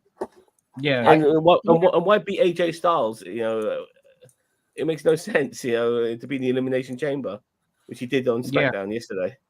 So, especially if he's going to go to WrestleMania. So hopefully, they just because I've noticed since TKO have taken over that they're keeping their purse strings a lot, not their purse strings. They're Their keeping things a cards lot close to their chest. That's the one. Thank you. I couldn't fucking remember it. McIntyre is solid quality. You know, it's crazy actually how good people don't they admire him for being such a good wrestler. They actually don't admire him for his promo skills, which he's also very good at. I have loved him on the since mic. 2010s. Yeah, he's great on the mic. He's good on the mic. He's an all rounder. He's a classic big guy, you know. And he's got good mobility as well. This guy, it'll be ridiculous to get rid of him. It'll be stupid, you know. Yeah. Offer him, give him 2-3 million a year, whatever it takes. Brock Lesnar back all the bloody time. I would have just put. It would have been Drew McIntyre, Roman Reigns, Seth Rollins, Sami Zayn. You know, those kind of types would have been my top guys in the company. Chucking an LA Knight, chucking whoever, and all this kind of stuff. But he just keeps getting chucked to the wayside and put in daft matches, which is silly. Well, But, it's good to see Braun Breaker now breaking out. You know, he's obviously maybe looking at him as to be that new Brock Lesnar type. With his background as being a Steiner as well. Yeah, they're taking their time with him. But I suppose his cameo in the Rumble was very good. You know, like he was cleaning that was supposed to be Brock Lesnar's role. Yeah, exactly. Yeah. So but yeah. Being a Steiner, he's definitely got a big future ahead of him. Yeah. Oh, for sure. And I want Shelton Benjamin to come back and win the WWE title at WrestleMania. That ain't happening ever. Yeah, let's move on. Well, so we're done with wrestling now, yeah? Yeah. I'm going to take a leak really quick while you guys pivot. Sure, no problem. I hope it all comes out all right. I'm going to pee, but yeah, thank you so much. No kidney stones here. You know that little nerd tube symbol you got? You're able to like flip it, make it the other way. I think the angle's wrong. Let me see. If I do, then the writing will be backwards. Yeah, so you're gonna have to do something about that too. Well, I could do it in Photoshop. I tell you what, if you've got something to talk about, I can quickly go and change that now. Yeah. I liked your AI. Did you like the? Let me get it up here. Yeah, it was quite funny. We was talking about it yesterday, and Christine had the great idea of the cone and all this kind of shit. So I was just like, well, I'm thinking. Oh, okay. I think actually we should bring ChatGPT into our conversation and bring him as one of our guests. No, because I think AI is the devil. Hang on, let's see. Oh, I fucking love AI. You know, for plebs like me, great. So it was this little beauty, yeah. So Tony Khan, yeah. So AI created. AI created like all the imagery, and then on the right, I just kind of extended it, the football pitch on the right a bit, and added the snow cone, as you can see, with a deliberately terrible Photoshop job there. But yeah, I love it, man. AI. I just literally said Tony Khan, downward dog position, because AI just has weird, just has this weird thing with putting people bending down or on their knees or lying on their back. It's always standing or on their fucking sorry, not on their stomach, and the other way. So I had to put downward dog position, snorting cocaine, and that was the best I got, and then I had to. I love that one. Yeah, it works. I love AI. Oh, it's so funny. I'm getting Robbie Fowler vibes from that picture. Yeah, exactly. Yeah.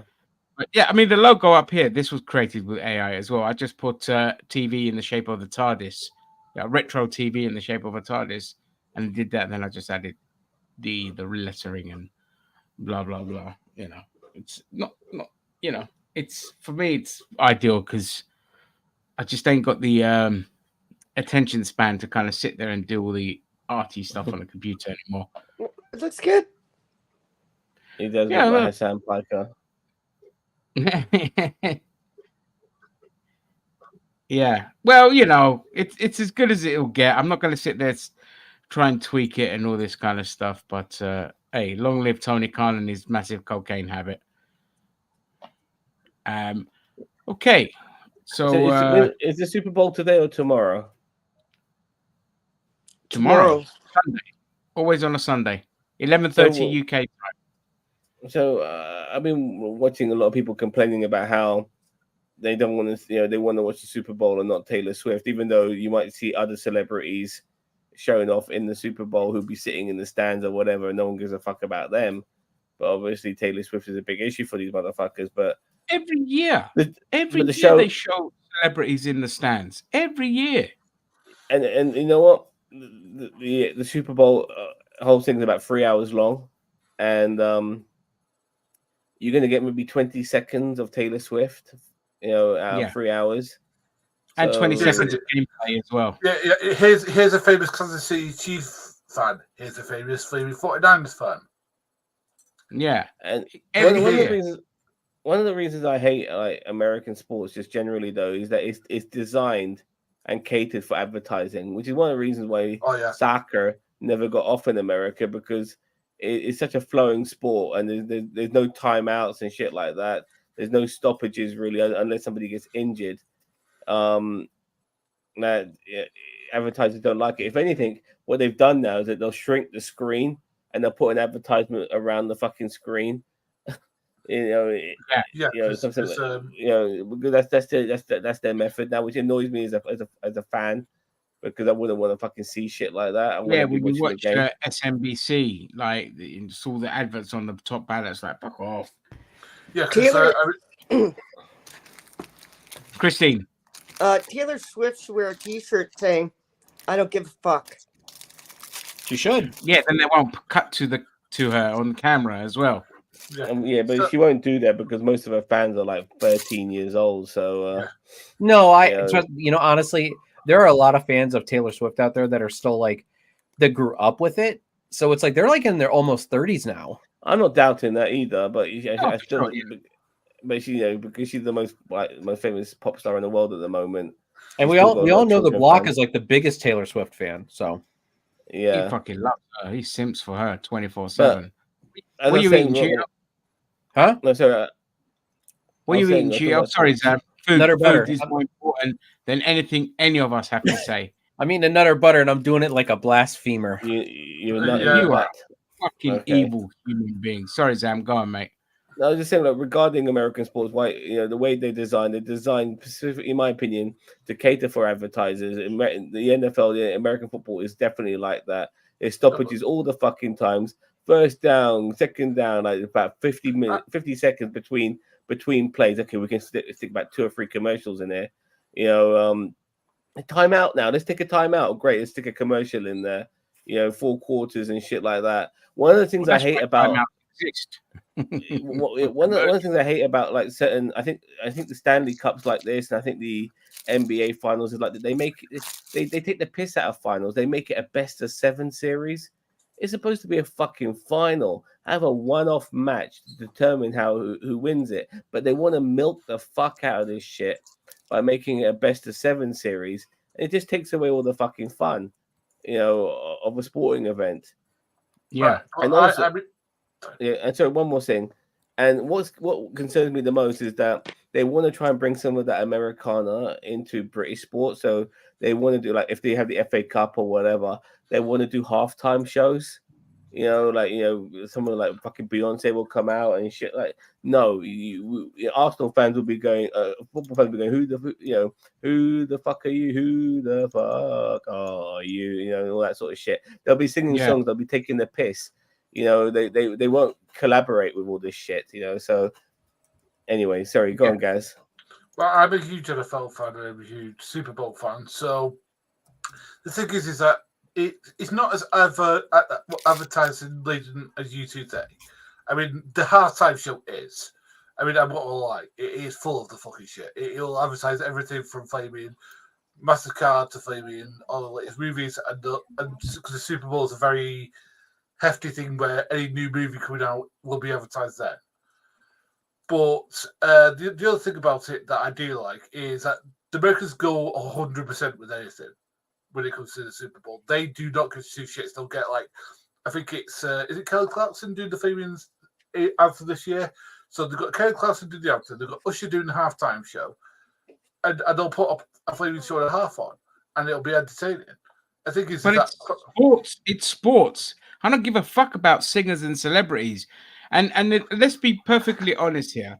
What the two things that people always talk about when I don't even know who the fucking people in the final is, but I know who's performing in the final, and I know what adverts are going to show up in there.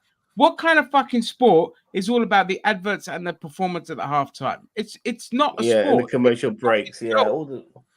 Yeah, and it's constant ad breaks, Gary, because I watch the NFL, and anytime it cuts to the presenters talking when they do it on British TV, in America, it's commercials. It's constant. All their sports are like that. Boxing, You know, when every they had 3 the World minutes. Cup, Yeah. they had the World Cup in Atlanta, in America, wherever it was, in '94, they wanted to cut the games into quarters so they can fit in adverts. And they were like, FIFA were like, no, fuck off. No chance. Yeah, it was 1990, by the way. But and it is, No, that was it is about Italia. adverts because USA was 94. You know, it's you're right. I apologize. Yeah. And like, I remember speaking to Jose last year or the year before about the Super Bowl, and he's talking about the commercials to me. Exactly. like Jesus Christ, like when I watch a cup final, whether it be the World Cup final, the FA Cup final, whatever it may be, I am not thinking about what the fuck I'm going to be watching on the commercial break. It doesn't come across in my mind whatsoever. But it's where they present their new shit, so it'll be like the new movie coming out or anything like that, because a lot of people are watching it, so therefore it's an avenue to present your new shit. I get it, but we're forced to watch commercials no matter what. At least during the Super Bowl, they're actually half entertaining. I don't want them there. I don't like commercials, but I will admit the ones they do for the Super Bowl are actually pretty good. Yes. But the good thing is as well is that as soon as the trailer's out, within 10 minutes it's on YouTube. So over here in the UK, we don't have to sit through the ad. That's normally where I watch the commercials at. They're on YouTube in 10 minutes. And for me, like the World Cup final should be like you talk about watching commercials. I mean, we already saw like 1.6 billion people watch the fucking World Cup final. If any sport should be about the commercial, it should be that sport. But no one talks about fucking commercials when it comes to the World Cup final. They just talk about the fucking football. That World Cup final in Qatar, that was the greatest World Cup final of all time, one of the greatest games of football of all fucking time. And people always talk about that, not fucking what commercial breaks we had. You guys are so corporately run in the States that like people give a shit about commercial breaks when it should be about the fucking match. The commercial shouldn't even come into the conversation, but it does every year. It's absolutely crazy. But Sam, right? Not to knock you, but sometimes it can be just about the match, because the match is really good between two really good teams, and and it's engaging. That it is about the match, but sometimes you get Super Bowls where it's very one-sided. Okay, you get football matches that are one-sided, dude. I'm trying to say to you that they need something that's going to entertain you, because if you see someone get their ass kicked for 60 minutes or however long it is. Yeah. I think this is once again I disagree, because the whole point of the final is that you got the two best teams that have performed the best throughout to get to that final in the first place. They should be a bit more. It's not necessarily evenly matched, but they should be able to host a decent game. Obviously it's not necessarily the case, but you can't be relying on commercials to entertain you. They're fucking commercials. They're selling you shit. They're not trying to entertain you. You know what I mean? It's ridiculous. If we need entertainment, I suggest we get this really big ring, some lions, and then we throw in a couple. Oh wait, never mind. I can't say that. Christians. We got one here. I thought it was going to be CEOs and billionaires. Ginger got that. Ginger got that. I got it. But yeah, I mean, as I said, but for example, one of the best Super Bowls ever played, I saw about 3 or 4 years ago, where literally the New England Patriots were getting their ass kicked for against the Atlanta Falcons. Yeah, and they came back. Match. It was a fucking phenomenal Super Bowl. Some Super Bowls are boring as fuck, like the one they played 2 years after that, where nothing happened a lot. Cup final. Look, Yeah. to be honest with you, cup finals are kind of boring as fuck. They could be because it is the cup final. Teams tend to play very cautiously. They're very pragmatic, but they don't want to fuck up and lose. And they'll probably go same with the Super Bowl too. But that's because obviously that final hurdle now, and they want to make sure that they win, so they take a very cautious defensive approach. But regardless, fucking commercials are so prominent in American sports. You know, in that particular event, you would think that this is the Super Bowl of commercials, not a fucking The most sport game. But the yeah, most yeah. entertaining team to watch in a final in the UK is always Arsenal, because you never know what you're gonna fucking get with them. Like, I've never watched a boring Arsenal final at all. Like, even against Hull, like, we went 2-0 down and we came back and won that 3-2. Liverpool, where we got absolutely cheated out the FA Cup in 2001, was a thoroughly entertaining final. Chelsea, forget it. If I see Chelsea in the final, Man City in the final, I'm not gonna watch it. Even though we did beat in the last time, but I remember that final Yeah, but we were in about the 20 final years ago against Manchester United, and Manchester United were peppering us, and then we ended up scoring. I think we beat them on the penalty shootout or something like that. Yeah, that's right, shootout. Yeah, I remember that was great. Oh, my favorite one is nothing to do with United, even though I'm a United fan. My favorite one was when I think you went like it was Arsenal versus Liverpool. You guys went, I think it might be 1-0 up or 2-0 up, and then all of a sudden Michael Owens took it over, and I think he taught us like Tony Adams 3 different times and scored all the times. He was like, "Fucking hell." Christine, it's actually, I watched this program on penalty shots. You'll actually have better luck at getting the goal if you just shoot it right at the goalie in football, because the goalie's going to go right or left. But if you shoot it right at the goalie, they did this whole study on it. You have a better chance of actually scoring, and I never would have thought that was true. yeah, because your goalies are more likely to. That's why you'll see like more than half the penalties are just straight down the middle, unless you're Germany, in which case they're accurately at a point where the goalie's just never going to fucking reach it. But that final you're talking about, Gaz, that was a final I was talking about earlier where we got absolutely cheated out of. There was 4 handballs from Liverpool. They should have had a player sent off, and I think we had a goal disallowed when it shouldn't have been disallowed. We got absolutely screwed. Yeah, I wrecked my front rim. Uni when it happened. You something.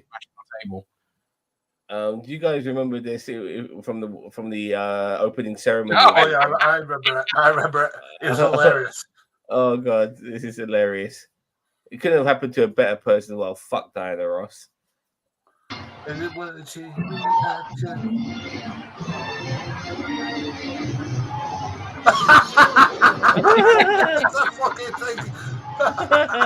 fucking Americans. That should be. I should have put that part of my fucking stupid American cunt segment. But yeah, which is now the best segment on NerdTube. Yeah, so, you know that New England Atlanta Falcons final. Do you know, I watched that while I was also watching Kofi Kingston and Xavier Woods watching that match. I just had it like on TV and on the thing. I don't know why. I just felt like fuck it, because they had up, down, down, and they were like, yeah, we're gonna watch the Super Bowl together because it was their 2 teams were in the final, and it was really entertaining to watch. Like especially when Atlanta just crumbled and then Kofi just went off and won. Yeah. Oh, I need to watch that. God, that you go watch it. It's on up, down, down. Just Google Super Bowl final up, down, down, or whatever. Let me see if I can find it for you. Unless you want to Google it, it's up to you. Did I ever tell you at the time I was in Waterloo Station and it was absolutely empty, and then all of a sudden these trains came in and everyone got off the trains, and then it was packed and everyone was wearing a uniform, and all you could hear is and then an answer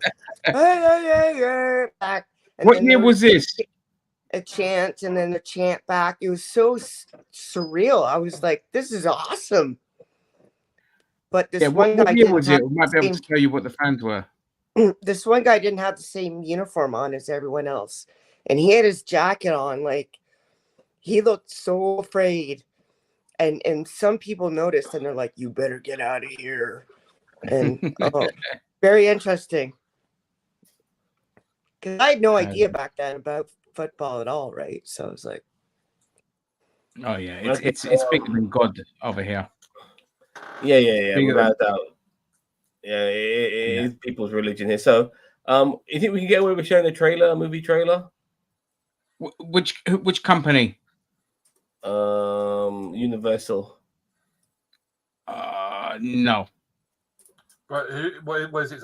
Universal and Paramount are the absolute worst. Well, fair enough. They will take. Put your I really want we to can just watch it outside of here. I was want to have another look at Monkey Man again because I'm really fascinated by that trailer and the fact that we have an Indian John Wick. Oh, the Jahan Vic. Jahan Vic, yeah. It looks really good. Dev Patel. Have you guys seen the teaser trailer for that new Speedball Willie theming horror film thing that they've done? God, It looked like a video game. I saw that. I thought it was a fucking video game. Me too. But that's what it looks like. But they're not. What they is haven't it? given much away. Return of Speedball Willie.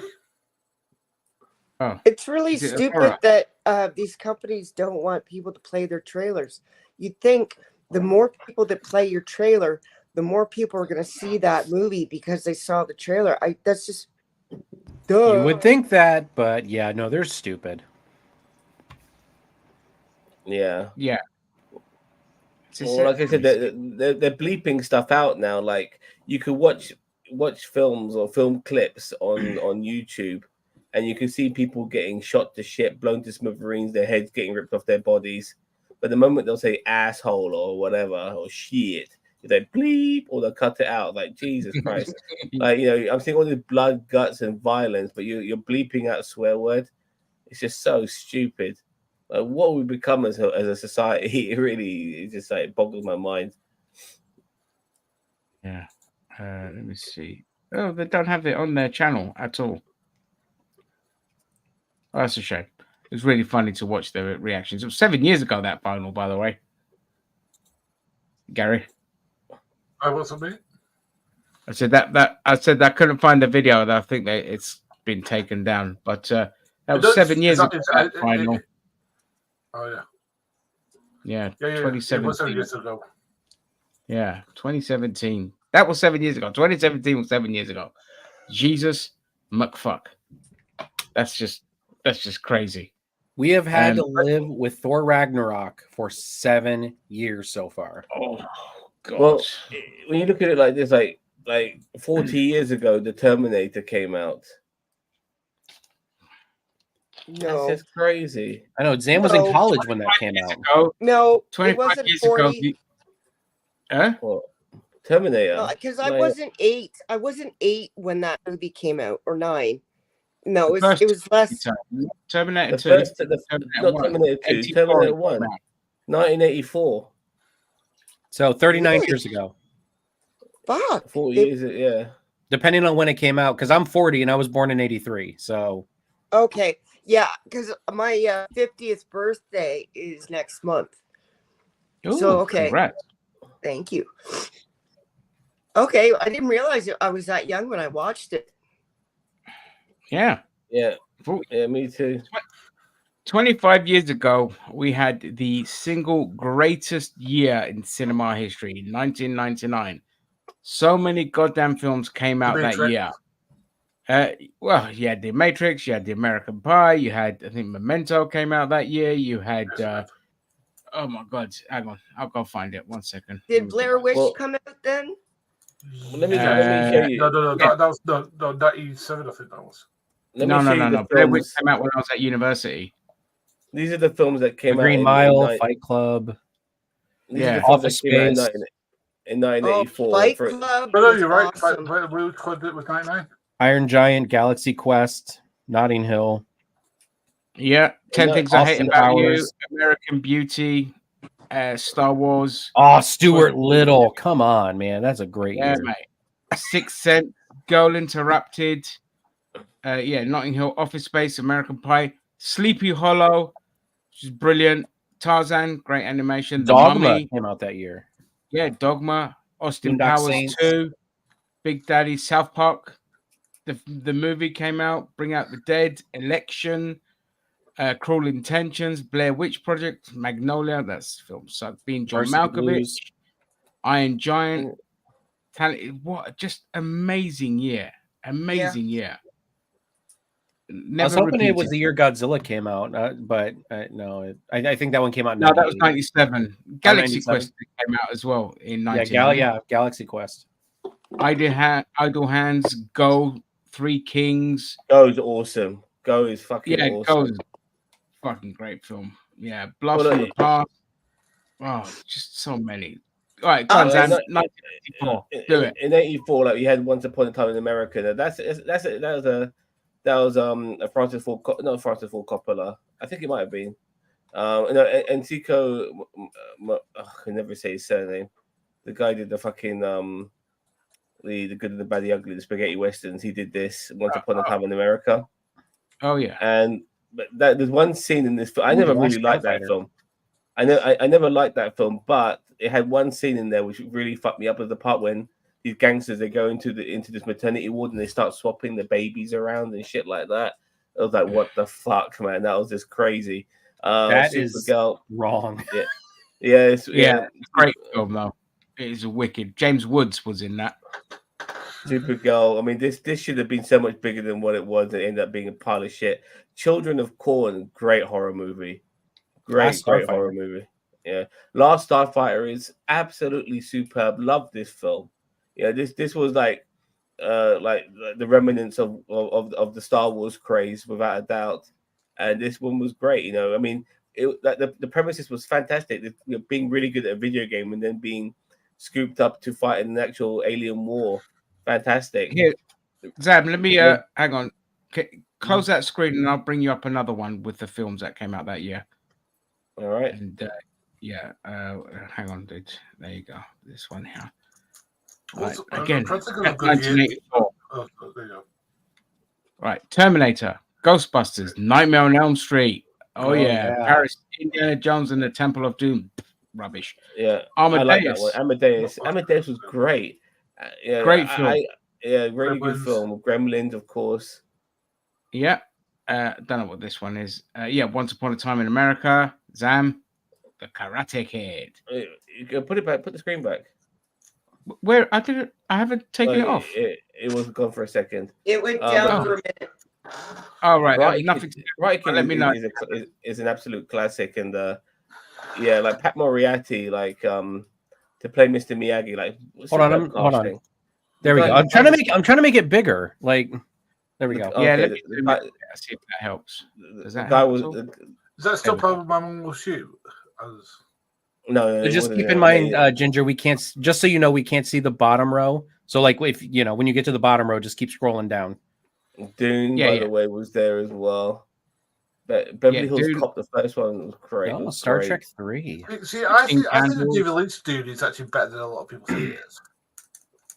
It's an alright film. Yeah, it's all right. Repo Man, I remember that. Oh my god, Emilio Estevez. Yeah, Top Secret. That's the one people forget of all the of the Zucker films. They forget about Top Secret, and Top Secret is awesome. Yeah, it gets lost in the mix. I love Top Secret. It's great. Val Kilmer. Yeah, awesome. They call me Chocolate Mousse. And like Omar Sharif playing it, that Romancing the Stone. There was part of that Indiana Jones sort of thing going on there. Great Starman, one of the best romance sort of dark, like I don't want to say tragic romance, but like I think this film was it made by what's his face? John Carpenter. John Carpenter, yeah, but like it was such a that film still makes me cry today. Like it's the premises is so sad because the Karen Allen, she plays a woman whose husband's dead, and this alien comes along, see some of the hair of her dead husband and replicates him, and so this alien looks like her husband, but it's not her husband, and she has to then take this alien back to the place where he can go back to his planet, and she leaves. They do make love, and she is impregnated by this alien who looks like her husband, and he tells her that your son's going to be this, that, and the other, and all of that. Oh man, it still fucking gets me in the feels. It's one of the best romance films ever. Honestly, it's such a good film. I have to go watch that. I haven't seen it for years. Oh, It makes it's me so cry, fucking man. awesome. That one, Police Academy, great. Still Splash, holds up. another. Yeah, brilliant. Police Splash is another Academy. fantastic Splash. romance as well. Fantastic romance comedy. I love it. Yeah. I love it. It's so good. Streets of Fire, great action film. It's all Toxic 40 Avenger. years This old. film is fucking Yeah. awful. So No, bad. but It's good. yeah. Purple Silent Rain. Night, Deadly Night. Purple Rain. I had no idea there was like a horror Santa movie from like 40 years ago. Yeah, Silent Night, Deadly Night. I haven't watched it, but yeah, I've heard of it. Star Trek 3. Yeah. Let me scroll Yeah. down. I like Better Star go- Trek. I ship hard for Star Trek 3. I think it's an underrated film. Great, yeah. I think people give it a lot of shit for no reason. Search for Spock. Yeah, it's Yeah, very the Search good. for Spock. Yeah. Yeah, I mean It's the only very one, the only Star Trek films I didn't like were 4 and 5. That's it. Well, 5 is I don't like- acceptable. 4, you just need to shove a brick up your ass for that one. Nah. No, It's like my the 4 had to change of pace because everything was so dark and moody. They went for something light-hearted with 4. But yeah, there's Red Dawn, by the way. That's a classic. Yeah, Red Dawn, The Killing Fields. Yeah. Night of the oh no, I don't know that one. Muppets Take Manhattan, classic. Back when Jim Henson was running it before Disney bollocks it all up. The Adventures of 2010, Buckaroo. a really good, an underrated good sequel. 2010. Yes, I agree. I you disagree? No, I said I agree. No, it's great. Yeah, but the fact that they turned Jupiter into a second sun, I love that. That was just I never saw that coming. That was awesome, man. Yeah, but you know the kind of the chaos that would ensue in the solar system, like that would. Yeah. I get what you're saying. It is a surprise and a shock, but like as you know, if you know physics, you're kind of like, what? Yeah, they mentioned that you can't have 2 suns in the solar system. Like planets will be going all over the fucking place. Yeah, it would screw our ecosystem. The Natural. That's a sad film, but we're happy. Variable. What film? The Natural. Oh yeah, The Natural. Yeah. Robert Redford. Revenge of the Revenge of Nerds. the Nerds. Oh, yes, I love that film. Great film where the nerds System. rape a girl. Brilliant. Yeah, I was gonna say if that was out today. Oh, really? it Yeah, would- I I remember. loved it. I loved it at the time, but if that was out today, oh my goodness. No, I tell you what, okay. Like I enjoyed the film, but when they got to that scene, even at the age that I watched it, I think I was 10 or 11, I was just like, he just touched her without her permission. Like it's not the boyfriend kind of thing. My dad looked at me like, shut the fuck Or up. when you wore the Darth Vader mask and then the Yeah, when I wore the Darth Vader mask, I went down on her. I didn't know about really that sort of thing. I just knew it was a trick and it wasn't a good trick, you know, like it was bad. I didn't realize it was rape. Yeah, no. It's shocking how socially aware I was at such a fucking young age. Conan the Destroyer, by the way, that film is so bad. You know, Conan the Destroyer. I love it because it's bad. Conan Barbarian is amazing. The cinematography of that film, it looks fantastic. It looks epic. And somehow they got a different visualization for Destroyer, and it looks cheap and shabby. You know, if CW was out in 1984, it would be Conan the fucking Destroyer. It's a PG film. Oh yeah, for sure. Yeah, Chud is underrated. I know about Chud, but I can't remember it. It's Oh, fucking the horror. ridiculous. It's people in costumes. It's fucking awful. But it's awful in that kind of way. A rash of bizarre murders in New York City seems to point to a group of grotesquely deformed vagrants living in Yeah, the and they come out with sewers. sewers and everything. It's fucking awesome. Oh, it's the Morlocks. Yeah, it's the Morlock. A photojournalist and his girlfriend and a nutty bum who seems to know a lot about nutty the creatures bum. band together to try and determine what the creatures are and how to stop them. Sounds like Zam Saturday Night. Yeah, it's an Nutty awesome bomb. film, GG, just for the wrong reasons. Yeah, I love crap. Birdie, You know, if it's crap, I'll watch it. You know, That's for got- the wrong reasons. Birdie's got Matthew Modine in it as well. That was a weird film. I watched it when I was very young. I found it hard to understand. No, I've never seen that one. All right. I have to be really careful because if I start watching a movie, even if it's shit, I can't stop watching to the end. I have to see it to the end. You know what I mean? Is anyone Yeah. else like that? Yeah. No. Unfortunately. I'd give something 30 minutes to 40 minutes. If I'm not gripped, I'm done. The I only think time I turned something off was the bat. I'm that way with Bachelor superhero movies. Party, classic. Bachelor Party is one of the greatest fucking comedies of all fucking I time. love it. And you know Yeah. what? If people watch it now, you talk about all the politically incorrect shit. That film will be on the top of the list. It's fucked. When the Asian pimp comes along, hey buddy, what it be? Yeah.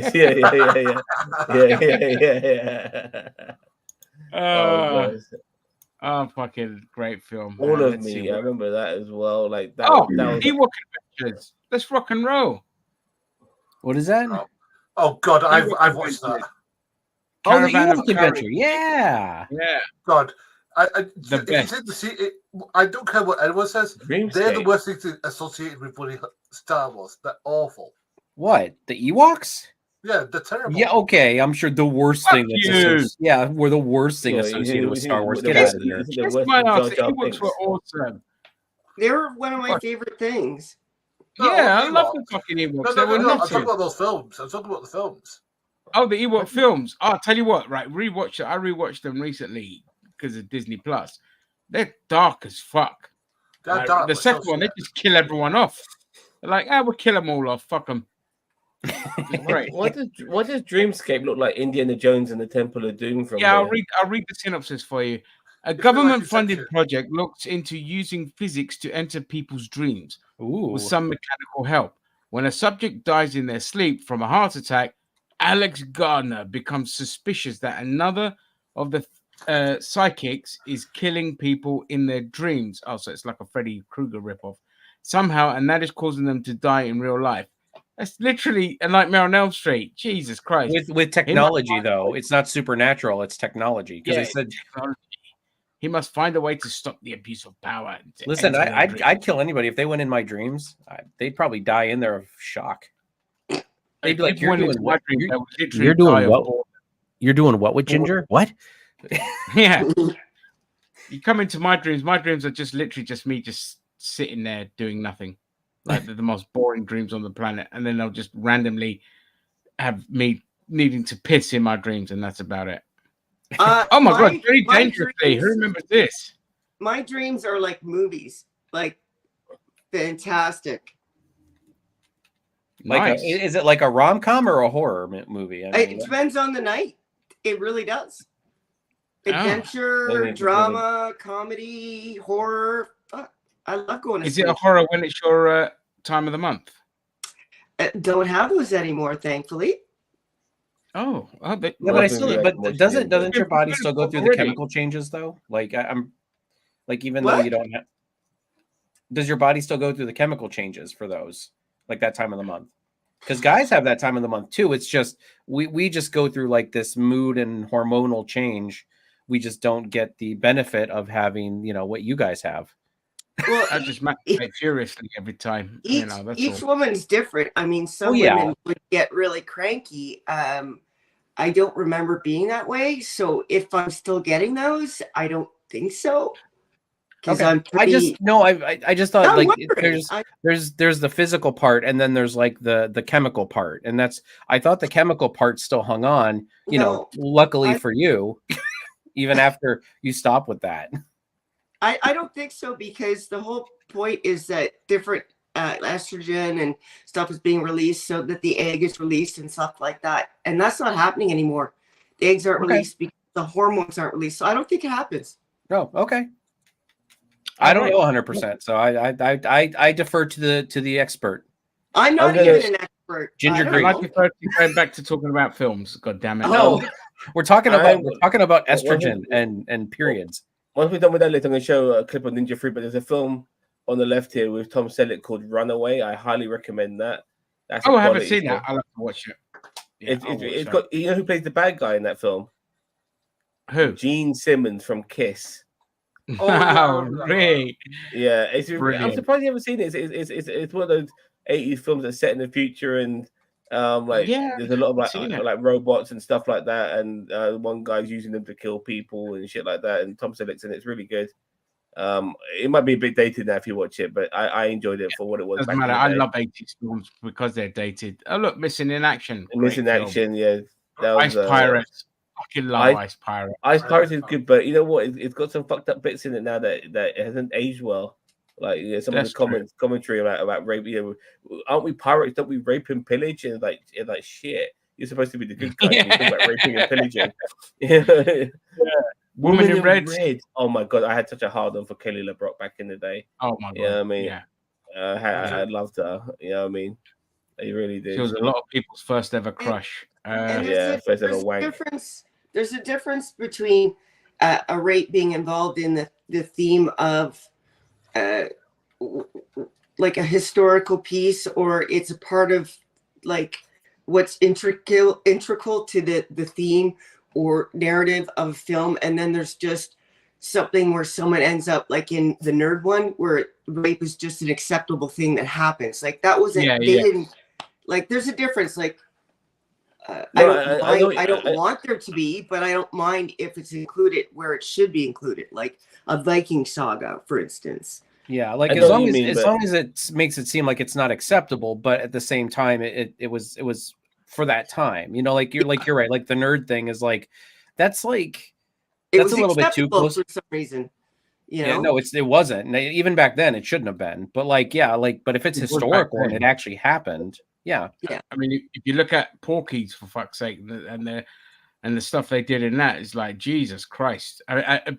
It's Always Sunny in Philadelphia kind of alluded to that. They're like, this is just no, you don't do that. That's just fucked up. But this one here, fantastic, fantastic. Oh, movie. Dallas. Oh my fucking god. Oh my god. I've been off to this fucking film. Bo Dallas has been naked in nearly everything she did when she was in her prime, but Christopher Lambert as Greystoke, as Tarzan, you know, like fantastic performance. You know, like amazing, absolutely amazing. Yeah. And on the last one here, Rhinestone with Sylvester Stallone. Like, you see, this film surprised me because I used to think that Stallone's first comedy was like Oscar or Stop or My Mum Will Shoot, but this was his first comedy. You know, Rhinestone. He played a cabbie, and he meets Dolly Parton and falls in love with her big tits. I mean, who doesn't? Well, yeah, yeah. You know what I mean? I want to show a clip of one of these 80s movies. I think we can get away with it. It's from Canon. Yeah, Canon should be right. They don't exist anymore. It's not going to be Life Force, is it? No, it's Ninja 3, man. Ninja 3, the dominator. It's the opening scene. Oh, I love Ninja 3.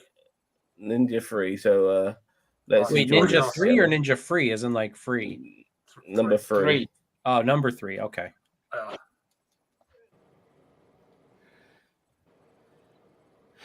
Oh, goddamn picture and picture shit.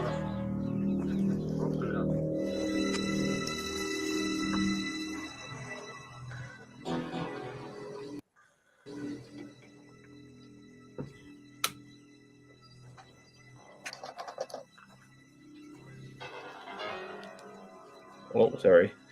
Hey, you guys, give me a hand, will you? Stop touching your mouse. It's fine. Sam's got to jiggle it. You don't pick it up, you dickhead. You just say where it is.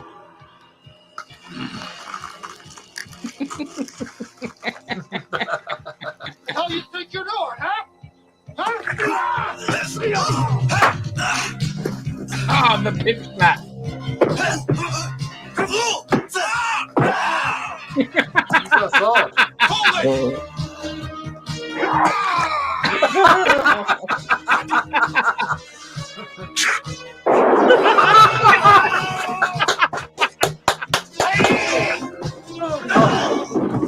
Oh fuck yeah! It's like if the putties were good. Yeah. I think I missed that one. Get out here! They're very slowly getting away. Run! Yeah, Ninja Power. Get off your fucking gun, come on.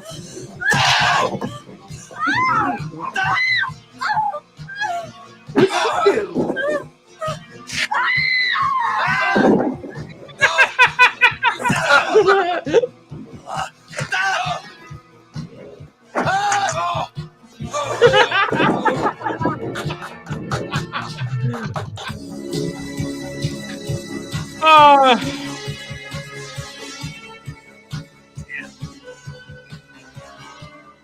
Oh, God.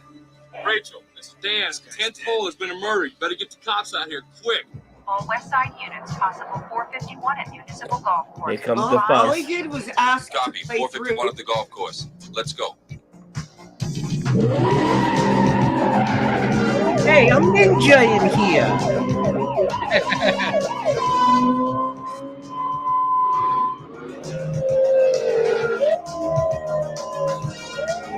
Oh, look where this place is, where the cops come after 5 minutes of your photo. The speed up. The speed up is hilarious.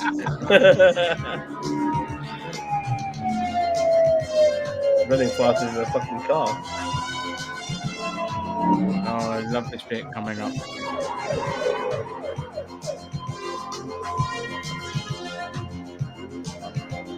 Oh no, this is great.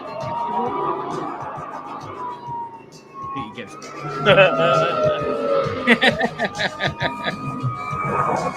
I knew the guy was supposed to be chasing.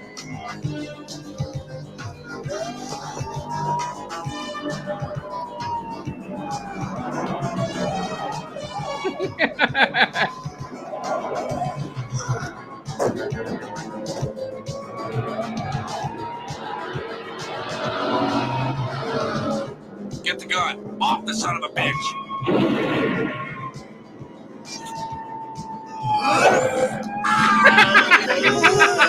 Yeah, this is it. Yeah, that's it. What the hell?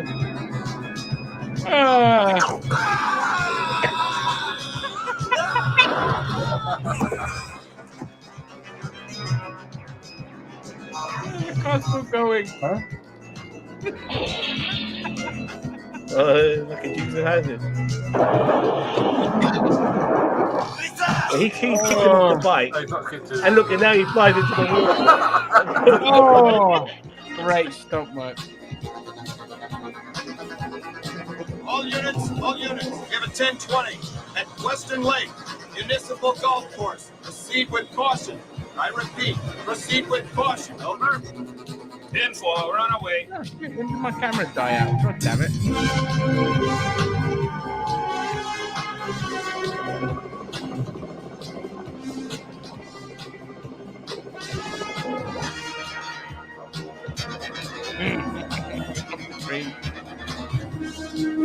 This guy's got all the tricks, man.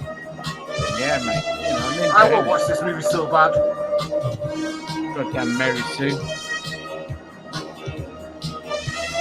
Oh, you have to watch it all, guys. It's awesome. This is almost as good as Megaforce. Oh, mate. Honestly, I live for these kind of films.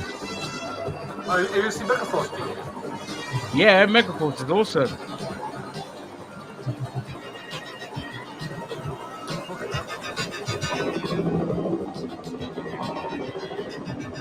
Apparently, our stream was interrupted, so copyright. Is it? Yeah, we got copyright. We got copyright. Well, I don't. It said interrupted. Oh, no. Yeah, it's copyrighted. Yep, our stream is unavailable right now. All right. Well, we'll. I think we'll come back off of here. Well, we can keep watching it then. Fuck Nobody it. can see it. Huh? Nobody can see it. Yeah, we can watch it then. Fuck the audience. Okay. We can see it.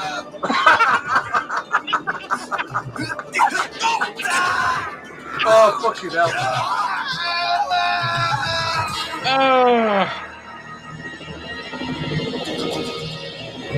So good. This is a bit way The too helicopter. Oh no. model. Oh no. Yeah, it flies behind that's it and blows up. Yeah.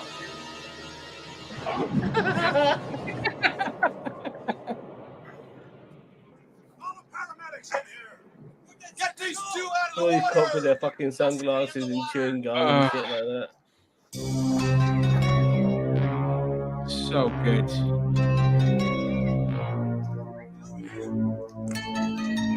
You able to pick up that fucking bean sprout?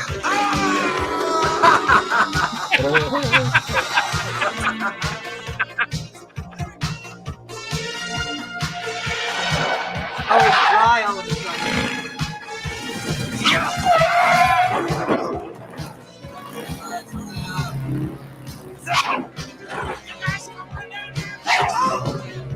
Nowhere near him.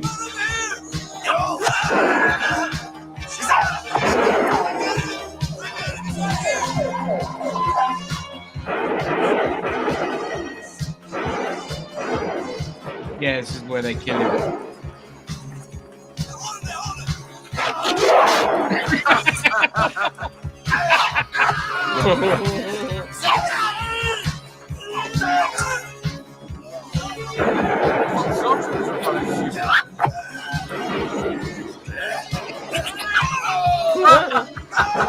How much shit has he got him? Yeah. Yeah. How are they shooting like that? Like, you know, a straight bullet and you shoot your fucking. Crossfire. Yeah. Oh, so good.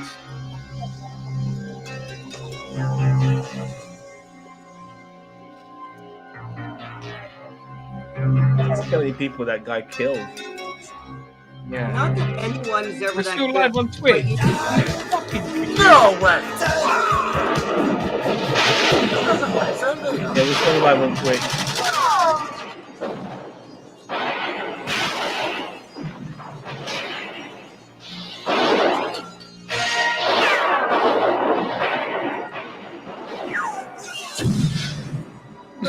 What the fuck? Wow, look at these guys. What the hell, man? He's got with a cigar in his mouth and shit.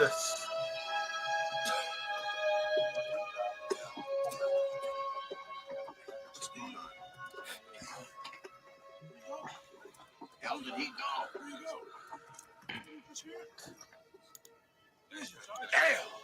What the hell? Where'd he Damn. go, dude? Let's find this dude. Come on, spread out. Let's get him. This sucker. Come on. Let's stay together. He's not going to be the ground, is he? Yep. He's been. You know how many bullets this guy's got in him right now? No, he dodged them all. Yeah, he got shot to shit. He's got holes in him. Oh. That's fucking Terminator here. Oh, that's so there good. you go. So they got one cop here. He tried to do some Dukes of Hazzard shit. He tried.